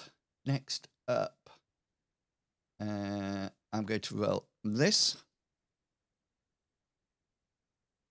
Okay, so Tarek, you suddenly concentrating on this one. One of the other night terrors have turned round, and while you're busy concentrating on that one on the ground, the one that has swooped round comes in, and it's coming towards you. I'm going to allow you to make a perception check. If you do succeed in your perception check, sorry, not Tarek, I mean Merrick. Did I say Tarek? You did mean Merrick. I thought looking at the tokens, I thought that looks like he means me. Sorry. You got similar names, Merrick. So Merrick, you can roll a perception check if you want. It won't cost you an action, but you don't. No good, that does. You don't totally focused on the sword. Completely focused. And this flies in and grabs your 18, which must be near your head. Nasty. Left arm. It's left arm. Drat. Just barely though. Yeah. You do one. I do 1 point of damage onto your left arm, but I am now gripped onto it. Okay, so 1 point of damage. Do you have Merrick? Do you have armor on there? not on I that have arm, 2 no. points. Hang on, Merrick. Oh wait, Merrick or Tarek? It's Merrick. Yeah. I thought Merrick. Tarek was the one that. Yeah, got no, cracked. not Okay. yet. In a second. Let me just. I got the names mixed up. Yeah. Sorry, Merrick. How many armor It's all points? good. How many points I of have armor? no armor on my left arm. So you take 1 point of damage onto it, and you feel yeah. the talons go into you. Whosoever pull out this sword from this leg is rightwise born king of England. I'm a bit more worried at the moment about whosoever pulleth this arm from this socket is likewise king of this battle. you sort of like go slightly to one side as this huge night terror whacks into you. But we've got something else yet to do. Tarek, do you want to be odds or evens? I'll be odd. Even it is. So this bird down here, this night terror that you can see here, Cyrus, is coming in to attack you. Now, remember, your spell casting can be interrupted, or you can maintain your concentration. Okay, so if it does damage, okay, you will need to make if it does minor damage onto you, if it hits, you'll need to make a willpower check. Okay, and if you were succeeding that, you actually still concentrate on your spell. Okay, so first things first, just like Merrick, you get an opportunity to do a perception check because you're in combat and everybody's looking around to see whether or not you see it coming first. Sure, might as well. Is that going to take away from my concentration? No. The perception check is free of charge. Won't affect anything. Yay. Okay, so not noticing it. So you're not successful, which means you can't parry or evade at the moment as I come in. Okay. So, but the luck seems to be on you, but I'm going to use a point of luck now and reverse that to make. Whoa. No, I'm joking. It's like I really wanted to get you. That was brutal. So it's all like all of a sudden, Cyrus, you're busy casting your spell. I often think you're a bit like I forget the sorcerers in Wheel of Time, if you've ever seen Wheel of Time, that they sort of like throw their arms around for a while, and it just sort of like swoops past over you and misses. It flies over your head, Bartleby, but it doesn't actually attack. The one on the ground here comes out of its one turn and stun. And this one will get rid of its first turn. And Cyrus, we're coming straight to you, big guy. All right, Cyrus, ready to go. And a little peeved. Yeah. This little birdie one they give you. So Cyrus is going to. He's for a while been developing almost like a raging fireball in his hand, and now he's just the one that hang on past him. Hang on. So you're doing rack. That's the first thing. What's your other spell that you're doing? Animate fire. So where be this fire? Oh. That you are animating. Well, I guess I can. Hold on. I guess I can. The fire could be. Does my rack does it count as a fire? Rack is It's not My rack, yeah. It's don't you have it becomes like fiery tentacles, doesn't it, in your case? But it's not. I do have one thing though. I do have, I guess, the kind of starter. I do have ignite to add. I could add to that. Otherwise, Or you can add. Do you not have smother? I do have smother, yeah. So rather than animating fire, because there's no fire there to animate, why don't you smother as well as the rack? So the smother will slowly asphyxiate the target, starving it of air, so that it collapses, choking and gasping, which will work nicely on here. So first things first, let's roll your incantation, your invocation spell, which is one level higher, isn't it? Because you're casting 2 spells together. Yeah. So it's harder. Yeah. So instead of being standard, it's hard. Unless I'm wrong about that as well. I'm pretty sure you're correct. That's why Gulliver didn't like to do that. Yeah.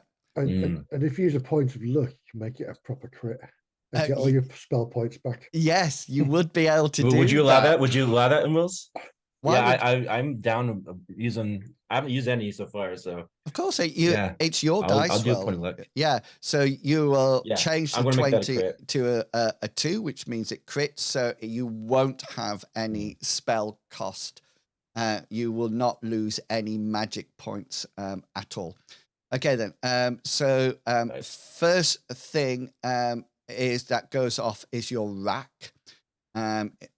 Just for the sake of argument, I would normally resist that via evade.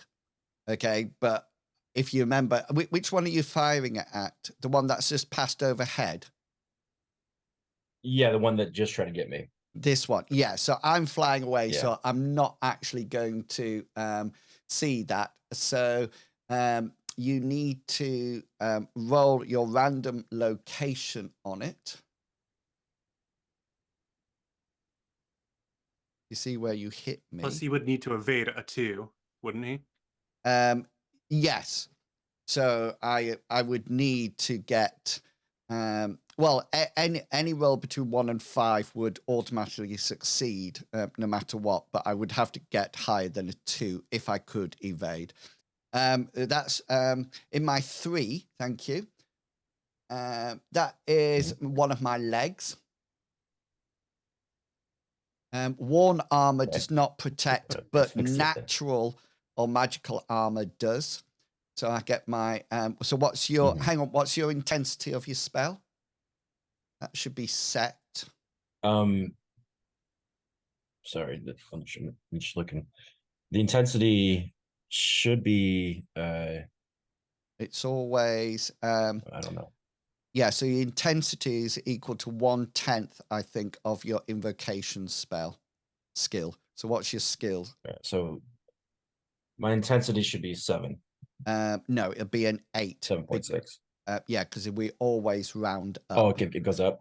Yeah, okay. Always. So therefore, it'll be an intensity 8 spell, which is nice because you need to roll for me a 1d8 points of damage to my foot.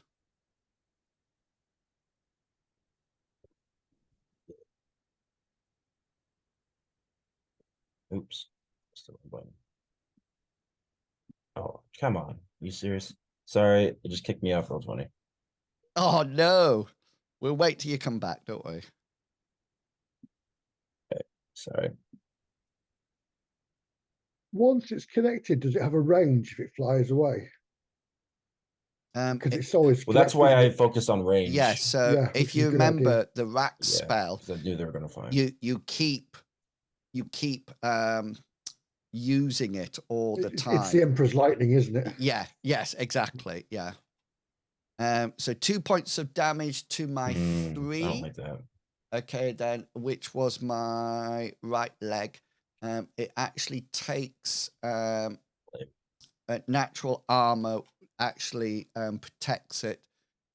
Yeah, so that crashes into it. So fiery tendrils wrap around it. And then you've got your second spell that you cast, which was your smother. And Smother. I think my resist to this is endurance. So I don't need to, it's just a natural resist. So this, Bartleby, this is when I'll have to get higher than a 2. A critical. I need to get a critical and higher than a 2. Otherwise, it won't work. Yeah. Okay, then. So I don't get either than that. So resist will start suffocating immediately. Start suffering damage at the start of each round via the asphyxiation rules. Yeah, so where's my A asphyxiation? 20 would have not been that great here. Yeah, exactly. No.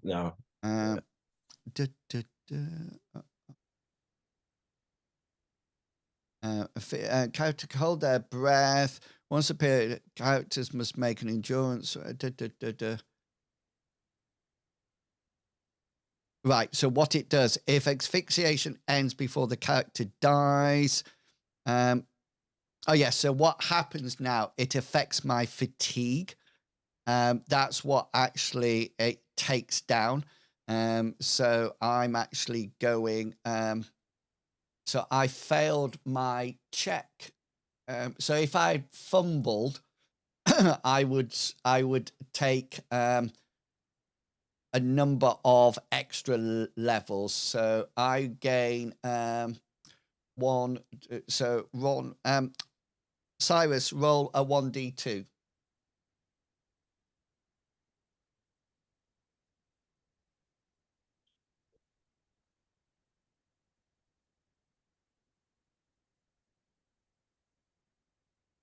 One, 2. So I will take 2.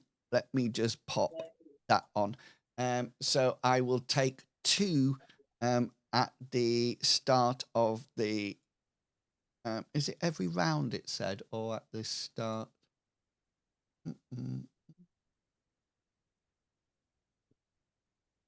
Fail to work immediately starting suffering damage at the start of the next round. Yeah. Normally this can also extinguish candles. Okay then, so I'm taking damage 2-fold on that one. Well done, Cyrus. And Bartleby. Am I aware of what's happening over here with our swordy friend? Well, you can take a free action and assess combat in any case, can't you? So that's just yes, that's probably what I'd like to do. Yeah, so that's like just a normal perception check. All right, that's what I'm going to do because I want to load up my taser and help this fight. Yes. So what would you like to do? So you quickly look around and you see the fight over at the other side. I want to shoot my Amriel's taser spell at the flying monster trying to take my friend away. This one with the 1 on him. Number 1. Yeah, go for it. Is this a shock spell? Anyways, here is my... Yes, that is correct. I can shoot 2! Yeah. That whacks into him, so I need a 1d20 and then 1d3. Unless you wanted to evade me, you're technically entitled to an evade, but I got a pretty good rule. I think once he's grappled, he said that I can't. I'm grapped onto Merrick, so I can't actually evade out the way of it. You right like in your grabber. You like legs today, don't you? Everybody's going for. I do. Everybody's going for. Loves legs. well, except for me. Yeah. Bartle's always been a leg man. Yeah. No, that's just my. That's old school for me. 1d3. So yeah.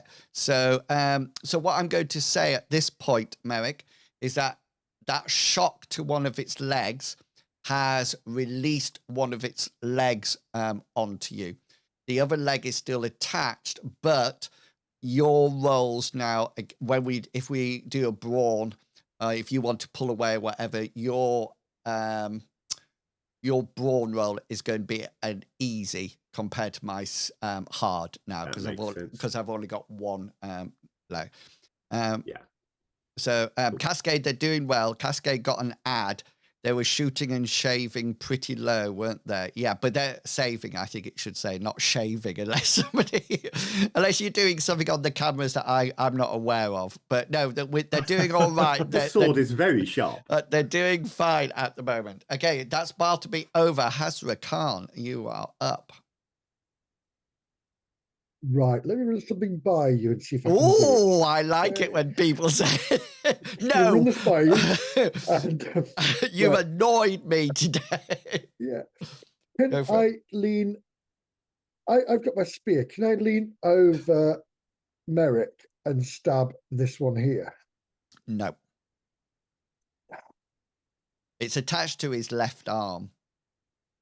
And he's tried to use his right arm to pull it out of this. Yeah. You could chain. move. You've got flying thing, other flying thing. We're all tied together. Or you could chuck your spear. No. Oh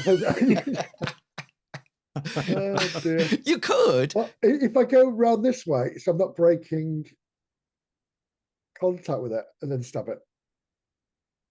So, number one, that night terror in front of you is on the ground, isn't it? It's on the ground, yeah. Yeah, it's stunned, I think, but it's not dead. It's just run out of stun, hasn't it? Yeah, and you got a long stick, pole vault over it. But Merrick, so just you wouldn't be able to get through this gap. No, because Merrick's got one hand on its sword. And, that's right. And on this one. Yeah. And this one's got him. Yeah, he's sort of like hogging two things at the moment. It's like a tug of war. So, but you could go round the outside. Yeah. But that would mean you won't get and two things. Number one, you wouldn't get an attack, and you would be off the safe area that you picked up for your camp. Okay, I'm going to hope that Tarek has the... Do you mean Tarek or Merrick? Merrick, sorry, has the ability to do what it's going to do. And I'll take a swing at this one and try and get it out now. Let's take him out. Yeah, go for it. I can't. The whole plan was to stab. The whole plan was to stab that one and then pull the sword out of that one. Nice. Pull his sword. Oh, it's a hit, isn't it? It's a hit. 96 and above, it would be a miss. Yeah, so I'm on the ground, so I can't evade or anything. So you need... Okay, again, choose location. Head. It's on the ground, it's going to be head. Yep. And you may have, sir, some of this. Ooh. 9 points. 9 points. Okay. At that point, blade sharp, it was more than that. I was going to say it would do a lot more because you're not doing a lot of damage to these. I hope you've realized these. They're not coming down as quick. It's fine. No. It's on the ground. I don't need to make an endurance check or anything like that yet. Merrick. Gotta start hacking the wings off him. Merrick, so just so you know, you've got your sword in the one on the ground. Okay. You would need a brawn roll to pull that out successfully, but that would be your action. Alternatively, you can try as your action to get this beast to release its grip, which would also be an opposed roll. But it does have its claws in you. Yeah. it would also be an action if it's a free action just to let go of the sword if I choose to do that, but then it would be take my action to draw my dagger if I wanted to. Correct. So you can just leave go of any weapon. Yeah, drop it. That would be the same as dropping a weapon. So it would just be like a free action. But yes, you're right. It would take a. I can't attack with it this turn, so I'm going to. Oh, I tell you what, you could put up do with this thing on my arm and just try again to get the sword. There is something else you can do. You can leave go of your sword that's impaled, which it would just stay there, and hit the beast with your fist. Using I could just try punching it, yes, but yes, you that could does do not that. appeal to me. So you would you've got an action, so you could just leave it, go bash, and try to hit it. I would want a considerably higher unarmed combat skill before I wanted to try that. I feel. Okay, so are you am pulling just out? Have another go at getting my sword back. I'm going to try and pull the sword out. It's a shame that Bartleby didn't give you strength, isn't it? No good that did. Yeah, so you have to be closer to Bartleby. Maybe if I just keep holding on to the sword, when this thing tries to lift me off the ground, it'll pull the sword free at the same time. Yeah, that would be your brawn. That would be really funny. I'm definitely going to do that. Tarek, you're up. All right. I am going to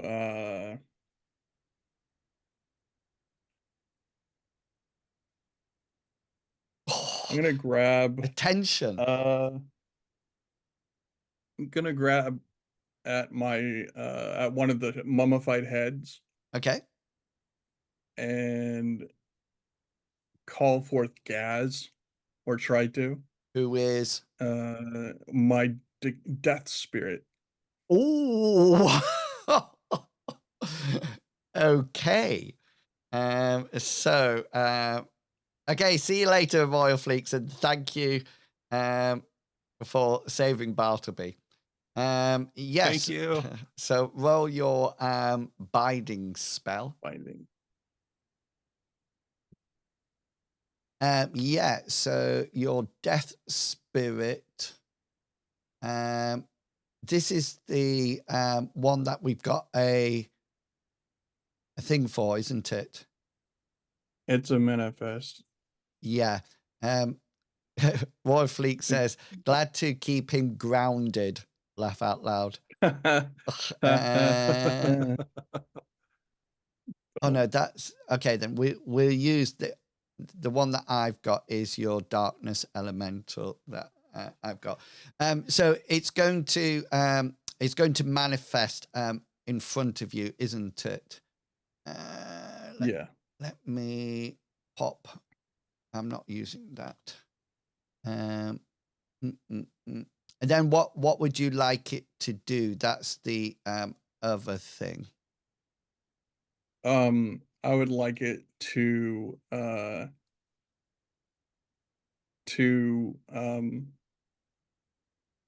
just coming into your character sheet. Attack the one that's next to Hasra and I. Okay, so which one have you summoned? The one with deadly engages in spirit. Oh yes, combat. got it. Yeah. So and then it can actually start to attack. Yeah. Okay then. So can you roll a 1d10 for me? Sure. 9 add 12, which means it's coming in at 21, isn't it?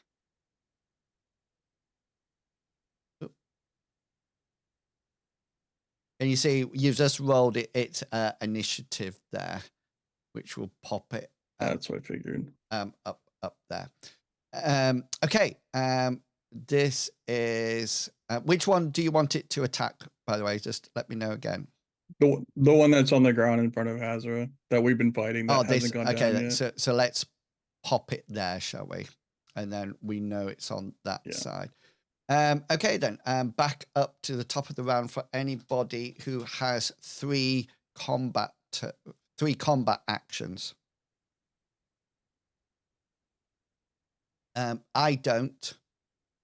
Your shade, I think it has. I have 3. Yeah. So your shade will be able to do one first on this one. So if you look on your character sheet, it should have its spectral combat of the spirit. 76. 76. So you should be able to roll that.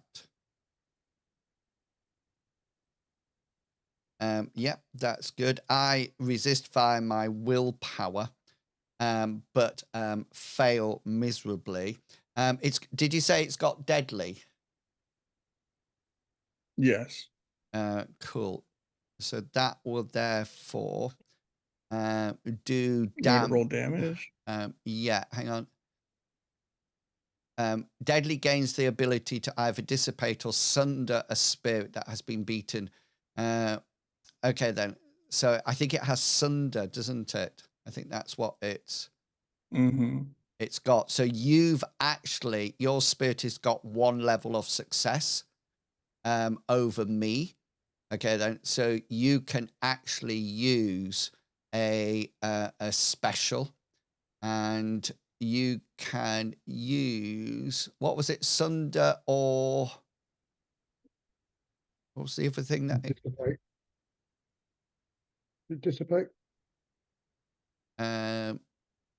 Dissipate. Ooh, this is fun.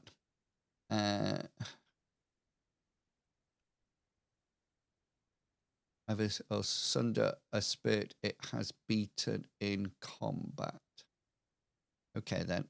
Let's just make sure what dissipate does. I thought they were okay.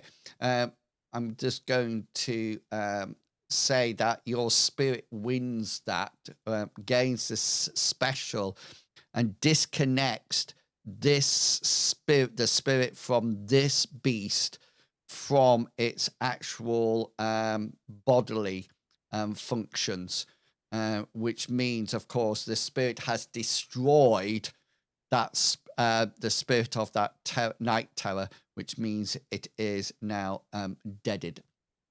Cyrus, you have got so you can do your rack spell again. So you don't need to cast anything. You need to do hit location and damage to me again. Sounds good. 6. 6 is in my left leg. Ouch. Get the other leg. Come back here, boy. Can't you move Jesus. it? But once it's locked onto can't you move it to a different area? You can either keep it at one area, or you draw it back and hit a new area. That's right. Sorry. So that's 2 points of damage.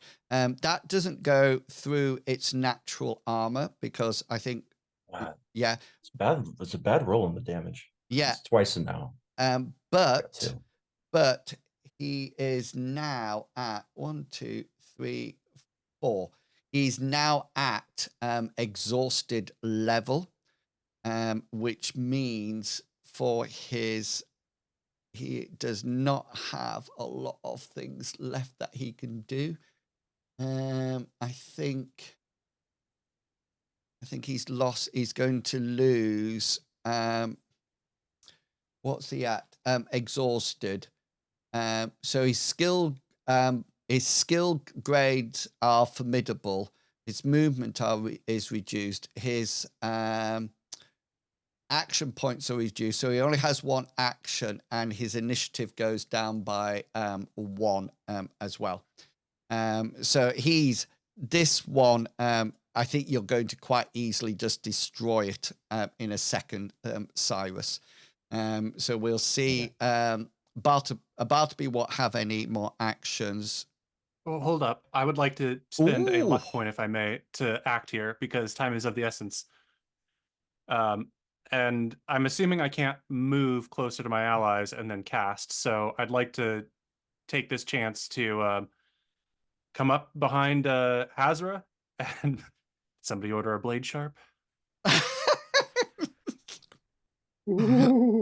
Delivery takes 2 actions. Right. So you just get up to him and that's it. Yeah. I'm presuming I can't cast at that point. You could cast if you. How far have you actually moved? Oh no, you're not. You're within 8 feet, so you're 8 meters. So you. And my athletics is a 17. So yeah, you don't want to do them at the same time, unless you want to. No, Bartleby doesn't. Yeah. No. Okay. So you do there. Hasra, you will have an action point left, I would have thought. Yeah, I'm gonna move over here, and then I'm gonna. No, I'm not joking. I'm joking because that's what Bartleby hates. Hasra, can you just roll for me, please? Your willpower. Nothing's going to happen at the moment, but I just want it for a little bit later on. Okay, that's good. That's good. So what would you like to do? See, I can't move to here, can I? No, because you can't. Well, you can move a little bit further up. Sorry, I'm moving Merrick. So you can move to sort of like there. Because you can move through them. That's not a problem, but you will be outside your area there.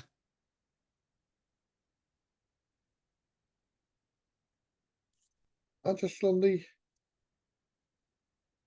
Now, every time you inch yourself a little bit closer, so you can't actually occupy any of the same square.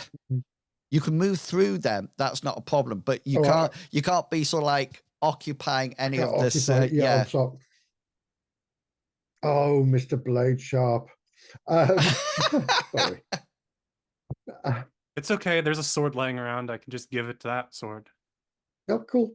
I'll move across here. In which case, I think that's dead, isn't it? Dead here. Yeah, and can I thrust my spear into this thing's wing? Well, that would be, you're only moving like 1 step, aren't you? Yeah, 1 step. Yeah. Okay, then you can roll to see if you can hit.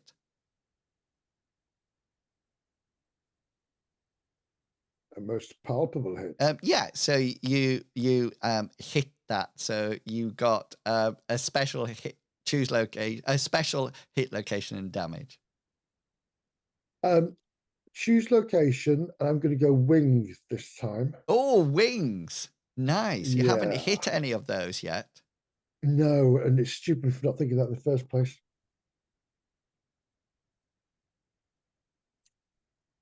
For 6 points. Which wing would you like? The one on my side, please. It'd be the right one, wouldn't it? It'd be his left one. Oh, okay. Left one then, please. Is it because he's facing? I thought it was. Yeah, I thought he was flying away with him. So.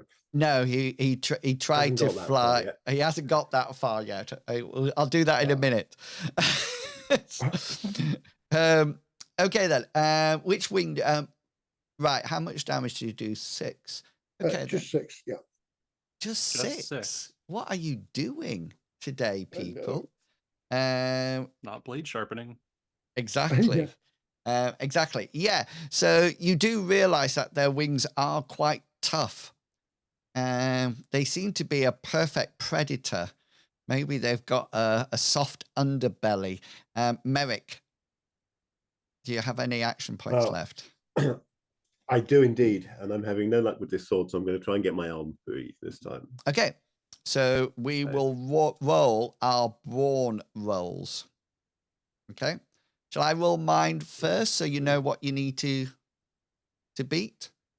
I'm going to fail it either way. I don't really mind. I think his is a toughie, isn't it? Because he's only using 1 claw. Yeah, that's why mine's at a hard, and Merrick's is at as an easy.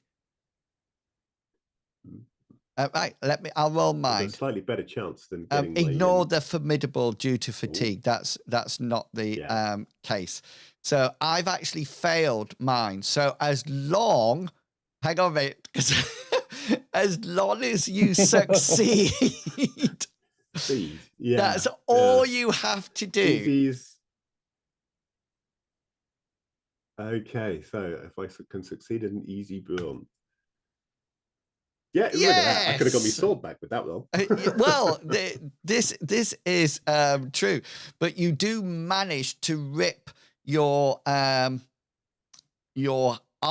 out of the claw just before. Hang on a minute. Hang on. Let's not get.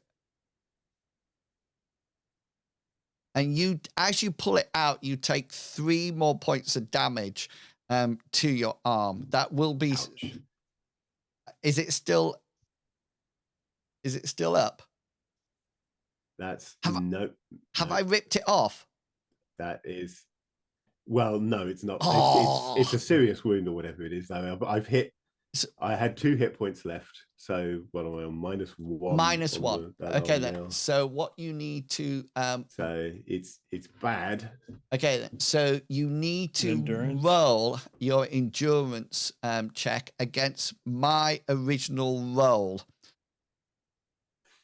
Ooh, are you going to look it? That is not a good start.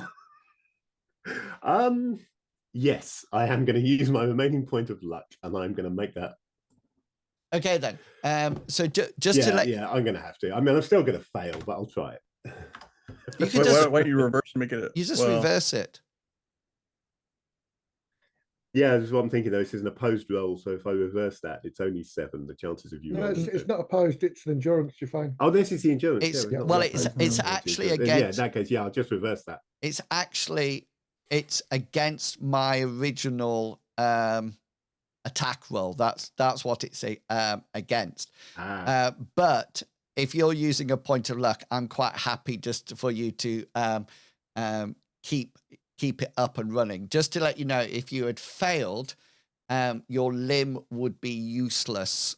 You would drop a weapon and everything like that. Medical attention, yeah. Yeah, so you pull out and clench your teeth as it goes, and brings out a nice part of it. Okay, then let's go. We're going back up to the top. And we're going into combat round 3 now. So night terrors. Okay, then this one, this was the shocked one. Yeah, so it's got one more thing on there. It's still going to stay on the ground there. This one here is going to try to take off. Now, they do this, Hasra, they have to make a successful evade roll to take off while in combat with you, because you're actually in combat. So this is its action.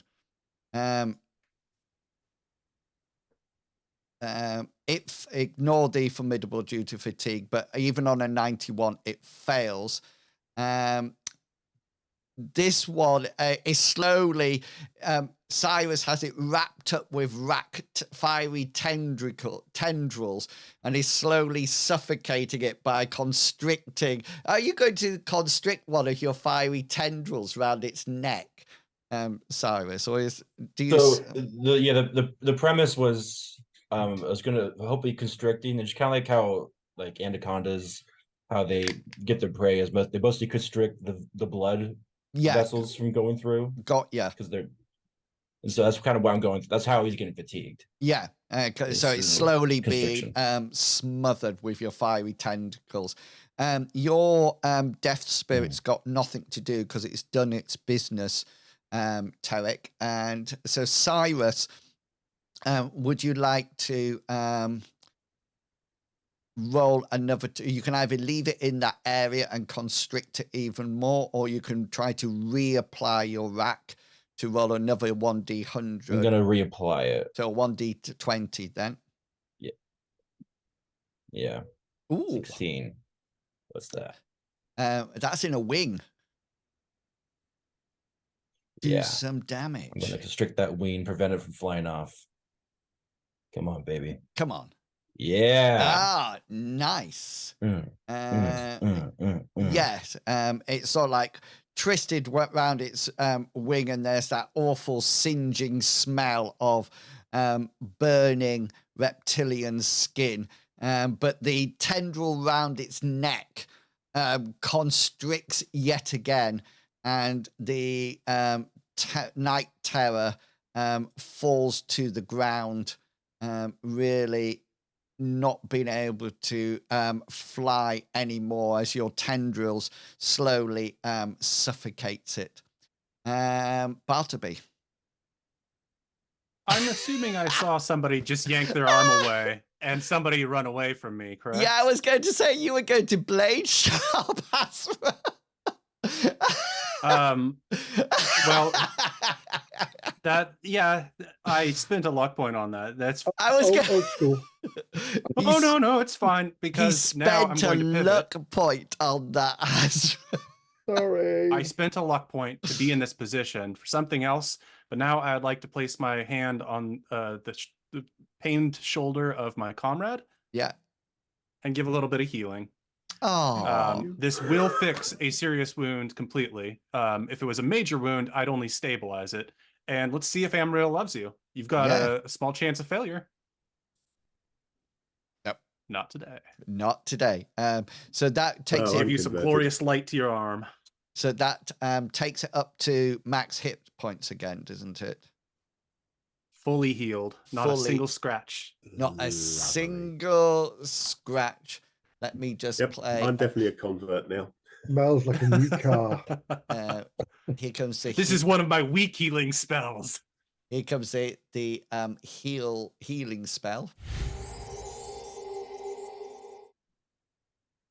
And you are all better now. Please tell me Bartleby does that at the end. He goes, ta-da! It's better than when he says, "Oh, that worked." Yeah. Hasra, you're up.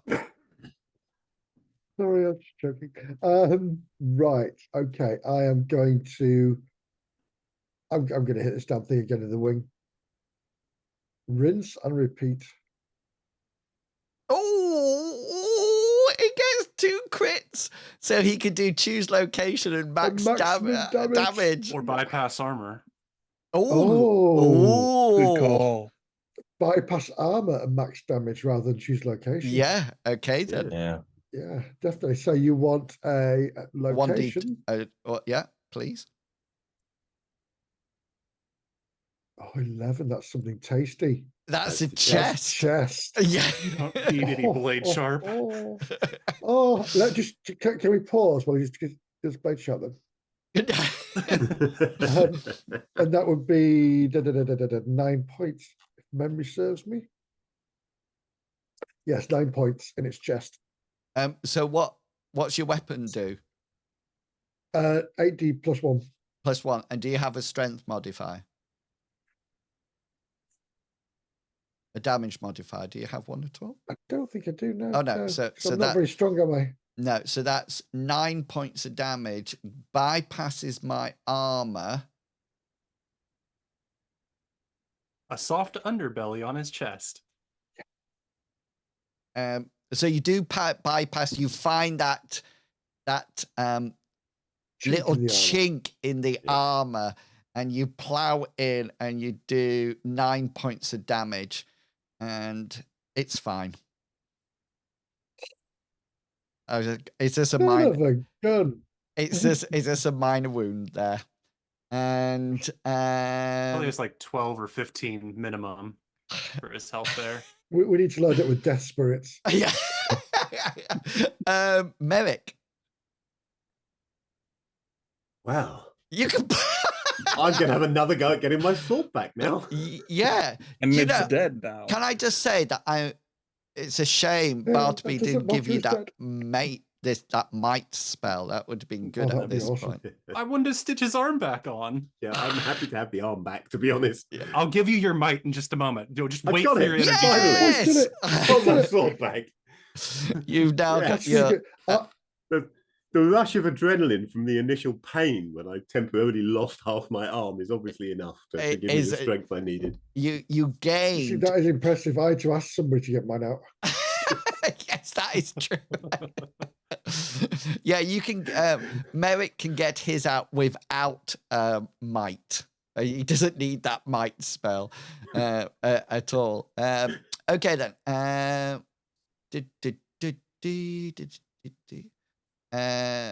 We are going on to Tarek.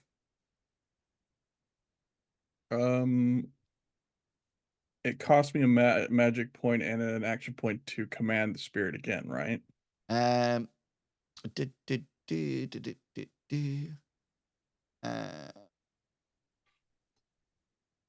If you call it or upon can its, it not do another? yeah, well, if you call it from its binding, that is the action.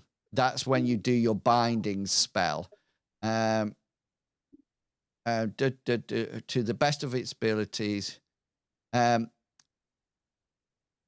if the animist wishes to perform a different task, oh yes, he must issue a new command with the magic point cost and a binding roll. Yeah. So if you want to give it a new task, you're going to have to roll your binding and give it magic points. Okay. Ooh, nice. What do you want it to do? Kill Hasra. No, I want it to go after the one that was originally fighting Bartleby. Okay then. And return it to necrosis. Yeah. Yeah. He'll do that on its combat turn, which is coming up now. So you see this death spirit that sort of like slowly pass through you, Cyrus. It just sort of like comes, no, it goes around you because it's manifested. It can't go through you.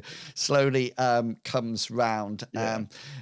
Night terrors. So this guy here, okay, has now got its head back. If that was a one, but that one is just it's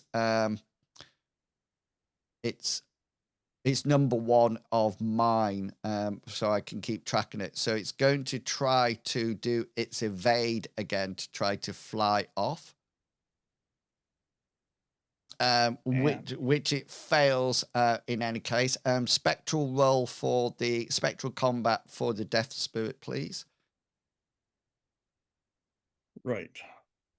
Spectral combat for the death spirit. Oh my god. Oh yeah.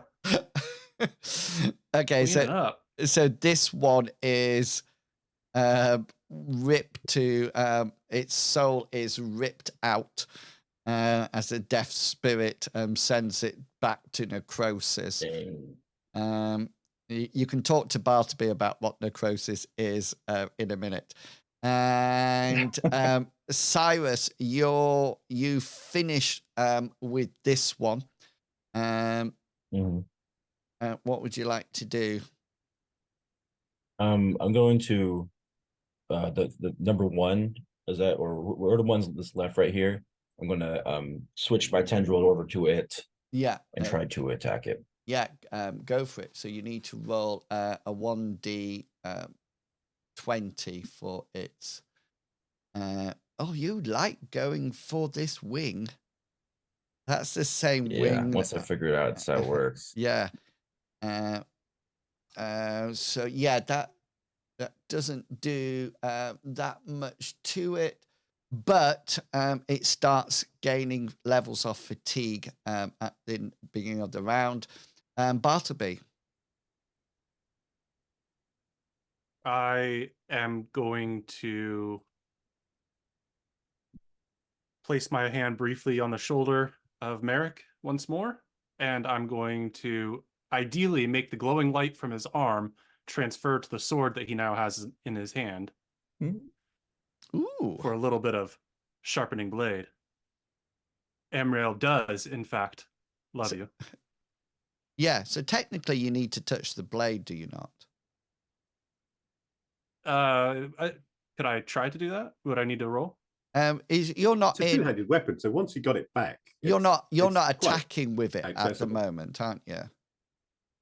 Not right now, no. I've No, only just okay, recovered. yeah. So that's fine. So you can just touch it because it's just dangling down by the side. So it will increase your weapon damage by 1 level. So one step. Yeah. So what does your damage? What does your I weapon? believe takes it from a D10 goes to 2D6. I think, doesn't it? Yes. Yeah. If it's at a D10, then it is now a 2D6. Yeah. Nice. Yes, because is it a two-hander? It is, yeah. Yeah. Well, you can use it one-handed, but he always strikes two-handed. Two-handed. Brilliant. Okay, then. So that Bartleby is successful. Yeah. And Hasra. Sorry. Yep. Rinse and repeat. I'm pretty sure I was spin. I go, will you? Yeah. Come on, do some. Nice. By the way, you forgot to tell me that I need to take 11 off all my dice rolls. Oh, you do, don't you? Sorry, don't worry about it. Yeah. It's fine. It's just popped up there, and I suddenly thought, oh, I need to take 11 off all my dice rolls. Yeah, so that I hit. So you need hit location, special choose location. Yep. We'll go chest. Oh, choose location, chest. This is where you hit it before, keep isn't hammering it? at that. Yeah. Exactly. So let's see what damage I can do this time. Max me out, baby. Or not. 5 Five, damage. Armor takes it down a little way. But the damage that is left takes it to a serious wound on it. So I need to roll my endurance against your original roll, which was a 98. 68. 68. Yep. No, I get 32, which means you're higher, which means its wing is not operable. Chest. Yeah. So therefore it is now unconscious, and it will be out for a number of minutes equal to the amount of damage sustained for the attack. So it's out for 5 minutes. So we can safely say that is now out of it. And that was my keen eyesight spotting the same hole I found. Yeah. Rusty in there. Okay then. And we can carve it up while it's still alive because the meat will stay warm. So yeah, well, there's various. These are. And Tarek, you still got your death spirit out. Yeah, I'll use my remaining action point or whatever to thank Gaz and send him back into the mummified head. Yeah, nice. Recall him or her. It Probably. So at this point, the reason you rolled, Hasra, you rolled a willpower and sort of like kept where you were, was because of your somewhat distrusting of magic. And and you saw this this spirit arrive, and well, everybody has now seen the death spirit. So you've seen a spirit take over Tarek, but you've never seen him summon up something like this. So I thought it might be a good opportunity for a bit of interaction. What the hell was that? What was that, Tarek? That ghost thing. It was a spirit that I summoned into this world. But it just came. It killed that thing, and not. I've stabbed and twisted and stabbed at it, and it did not die. But that thing, it just took its life. It sundered, or it removed this, or separated the spirit from the body and sent the spirit onto the spirit world, where it could not hurt you. It could do that to me if I wanted it to. It could attempt to. It may not succeed. It's not a guaranteed thing. We know these spirits are powerful. I mean, by all accounts, look around you. This has been done by spirits. So obviously they are not to be messed with. I'm just surprised that we have another magic user that actually does constructive things. Ask for demands or ask for donations for a church all the time. Or well, I personally am going to be making an offering as soon as Bartleby can point me to a church, because I owe you my finally. my one of my other imaginary friends, it is bound to a trinket, I guess you could say, that I have on my person. So I have made or I should say my order is able to make is able to bind a spirit of death to a trinket or an item, or a location or an animal. But in this case, it's to this item. It could be that the shamans that are causing these nature spirits could have their own spirits bound to items that they're holding. True. Much like these nature spirits that I've seen that are creating the bog are bound to the location, so is that death spirit that you saw bound to this mummified head.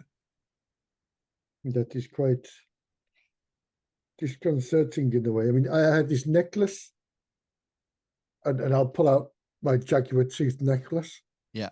That is my. It keeps me safe. It keeps me focused. And it's, yes. And sometimes I feel the energy coming from it, but nothing like what I've seen from you. And I don't know how I feel about this. Well, look at it this way, as we come. Look at it this way. We could be facing whoever is behind this without a spirit master of our own. So be glad Tarek's with us. I thought that I understand what you're saying. It's just that we had somebody with us before who did things to me without my consent, without my knowing. Bartleby. Well, to be fair, that was a sorcerer. A sorcerer who did that, not our new friend Tarek here. You have to understand, Hasra, because of that, I've put some protections in place. Amriel will keep you safe. She will keep all of us safe. I know Amriel is a beautiful attacks. Yes. And as Merrick I'm not really paying attention to what you guys are saying, but good on you for showing results. Did you see that, Bartleby? That's how you do it. I'm reluctant to use some of my spirits because I know how powerful they can be and how demanding they can be. Can you lose control of them? Potentially. There are circumstances where, yes, I could lose control. And what would happen then? I don't know because it hasn't happened yet. But there are situations where I might not be myself anymore. And someone else may be in control. Sounds like Silas after a couple of bottles. A spirit may take over my body. or I may So- be personified into a spirit, and merge in a way. So really, what you're saying is we need to put something on you which will kill you if this happens.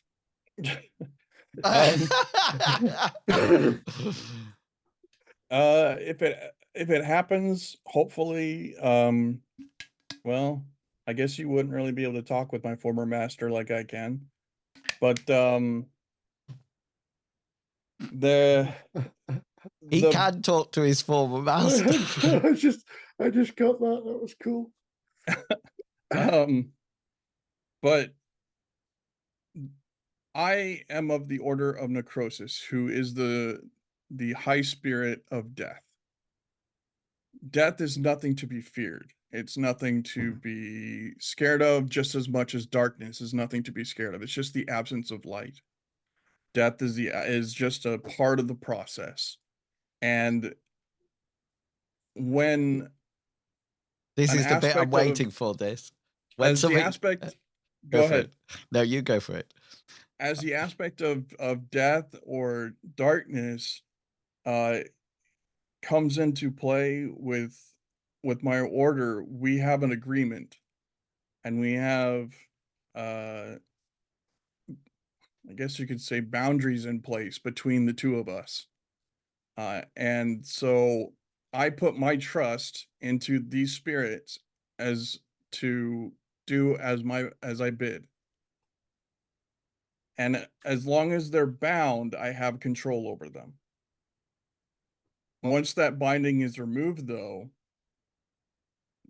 they should go back to the spirit world, but Yeah, most of the time they do. yeah. Well, I'm happy so long as you can keep any bad spirits off us. But just so you know, where I grew up, you'd have been burned at the stake, mate. And if you rip a spirit away from a body, a creature or body, where does the spirits go? It goes to the spirit world. Into For Cyrus's a little quick bottle. vacation. Or Well, I can bind it to an object, a location, or an animal. so Bartleby, I'm sorry they don't go to your beloved Ambria. Yeah. Well, first off, I have taken out my scroll and I'm writing down, do sign up for the exorcism classes next time I'm in town. That is one of the miracles that I was considering purchasing, is to forcibly shove a spirit out of a body. It doesn't belong there. I Say, love the no, word. not today.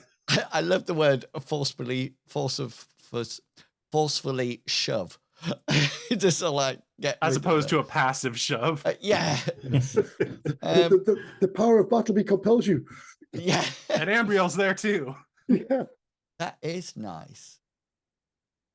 Technically, they go to the spirit world, but they go before Necrosis, who determines what happens to them. I mean, we all just so believe you're aware, what... I'm not afraid of death. I'm not afraid of anything really. Just magic is something that makes me very uncomfortable unless I trust people. And Amriel I trust with all of my life. Amriel's not magic. That's just... Be quiet, Bartleby. Just pure goodness. Pure goodness. It's part of my duty as a shaman of Necrosis to help creatures that are alive pass on to the spirit world. Oh yeah, I think I've Stop murder. Maroth's church has some priests like that, I believe. Maroth being the other moon god. Yeah. Death is sacred. Is that the one that Yes. Thingy follows? Ben, yeah. Ben, yes. Yeah. Yeah, he enlisted with them. I haven't seen him for a while. I don't really work with them too much, but Right. yeah, I think I get what kind of where you play in the divine order of the universe, my friend. Anything that tries to keep itself alive, though, by like unnatural means, or prolong, draw out their ability, their death, essentially, Yeah, people breaking the rules. You come in, you correct it. I come and I correct it. Merrick, watch out. Miraculous healing. I just want to be very clear Yep. that miraculous healing, especially say of people's arms, does not count as an unnatural way of prolonging your life and avoiding death. Well, then everybody here is going to die. Yeah. Okay. And on that point, we will call it, because it's 10:05. Just to let Bartleby and everyone know, when you exorcise something, it actually releases the spirit, Tarek. So depending on the type of spirit, it will either just walk away or try to attack. Right. Somebody in spirit else. combat. Yeah. So if Bartleby's trying to do it, get ready. Seriously, get ready. Okay. Thank you very much for all your support today. One massive combat, but lots of nice goings on. Maybe I've hit the level of the monsters right now, I feel. They were nearly dragged off Bartleby, nearly dismembered Merrick. So yeah, lots of possibilities coming up in the future. And it is now morning, so there will be no more magic points unless you decide to rest through the day. So thank you for everybody who came along and supported it. Medivac, would you like to tell everybody about your games that are going on during the week? Well, thank you. Hopefully tomorrow night we'll be doing Baldur's Gate as we continue the co-op game on Monday night. Sorry, excuse me one second, I just cough. On Monday night we do Night's Black Agents, which is from 7:15 onwards, using the Mythras Imperative rule sets. Yep. And on Thursday night we are coming close to concluding the first part of the Enemy Within campaign, a Warhammer Fantasy Roleplay. That's again from about 7:15 onwards. Nice. So, yeah, thank you. Mr. Pickles, tell everybody about your wonderful podcast. It's a wonderful podcast. You can find it on Apple and Spotify podcasts. It's called And I Took That Personally. Our newest episode was about The Nun. It's an episode that Brad was leading mostly because he was very upset about the Conjuring universe. And the next movie that we're going to be doing that we should be recording for this week is Stay Alive from 2002, a movie with Malcolm in the Middle and Jimmy Simpson from It's Always Sunny, where if you die in the game, you die for real. Ooh. Anyways. Sounds exciting. And we'll take that personally. That's how we play Mythras, isn't it? Yes. Yep. Merrick or Tarek? Jumping out windows. Merrick and Tarek, do you have anything that you would like to say? Well, I do. I after we get off stream here, I'm going to get something to eat, and then I'm going to be back on my stream, and I'm going to play some X4 Foundations. So that'll probably be in about an hour-ish. Yeah, nice. And Tarek, anything that you would like to say? I don't have anything going on. Yeah, that leaves it up to our dear friend Captain Kangaroo. Yeah, go for it, Captain. Nothing much. That's all we have time for tonight. So Yeah. Just, if you guys want to know what I'm doing, what I'm up to, I'm just nothing crazy. I do a live fundraiser tomorrow for voyeurs who can't see very well. Get the contact reading glasses. It's for Blind Peakers of America, as I think is what the organization is called. I'll be I'm gonna be filming myself asleep, and for every time an unconscious fart releases from me, I'll donate $10 to the cause. $10. Wow. $10. Yeah. Wow. Hopefully that's probably gonna be a few hundred. So much money. Throughout Yeah. a power nap. So yeah. Besides that, nothing crazy. Back to you in, Wills. Fantastic. Chat is saying so generous. You're so generous, Captain Kangaroo. I will be back tomorrow morning about 11 o'clock because it's Mother's Day here in the UK. So I'm going to be nipping down to see my mummy first thing in the morning. So I'll probably be back on streaming some Elder Scrolls at 11 o'clock.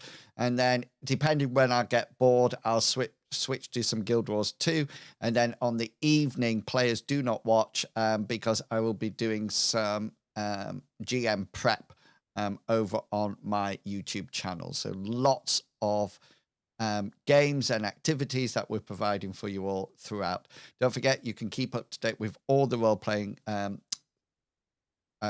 content over on the Ko-fi site. I popped the link in the chat, and I also put the link to I spelt out how to spell fish, not fish, as well, if you want to go and search for Fish's channel. We will be back hopefully next week when we'll see what happens on day 2 of the party's journey through the swamp. But until then, stay safe and healthy, everyone. It's goodbye from me. See you later, people. And it's goodbye from them. Goodbye. Bye. Bye.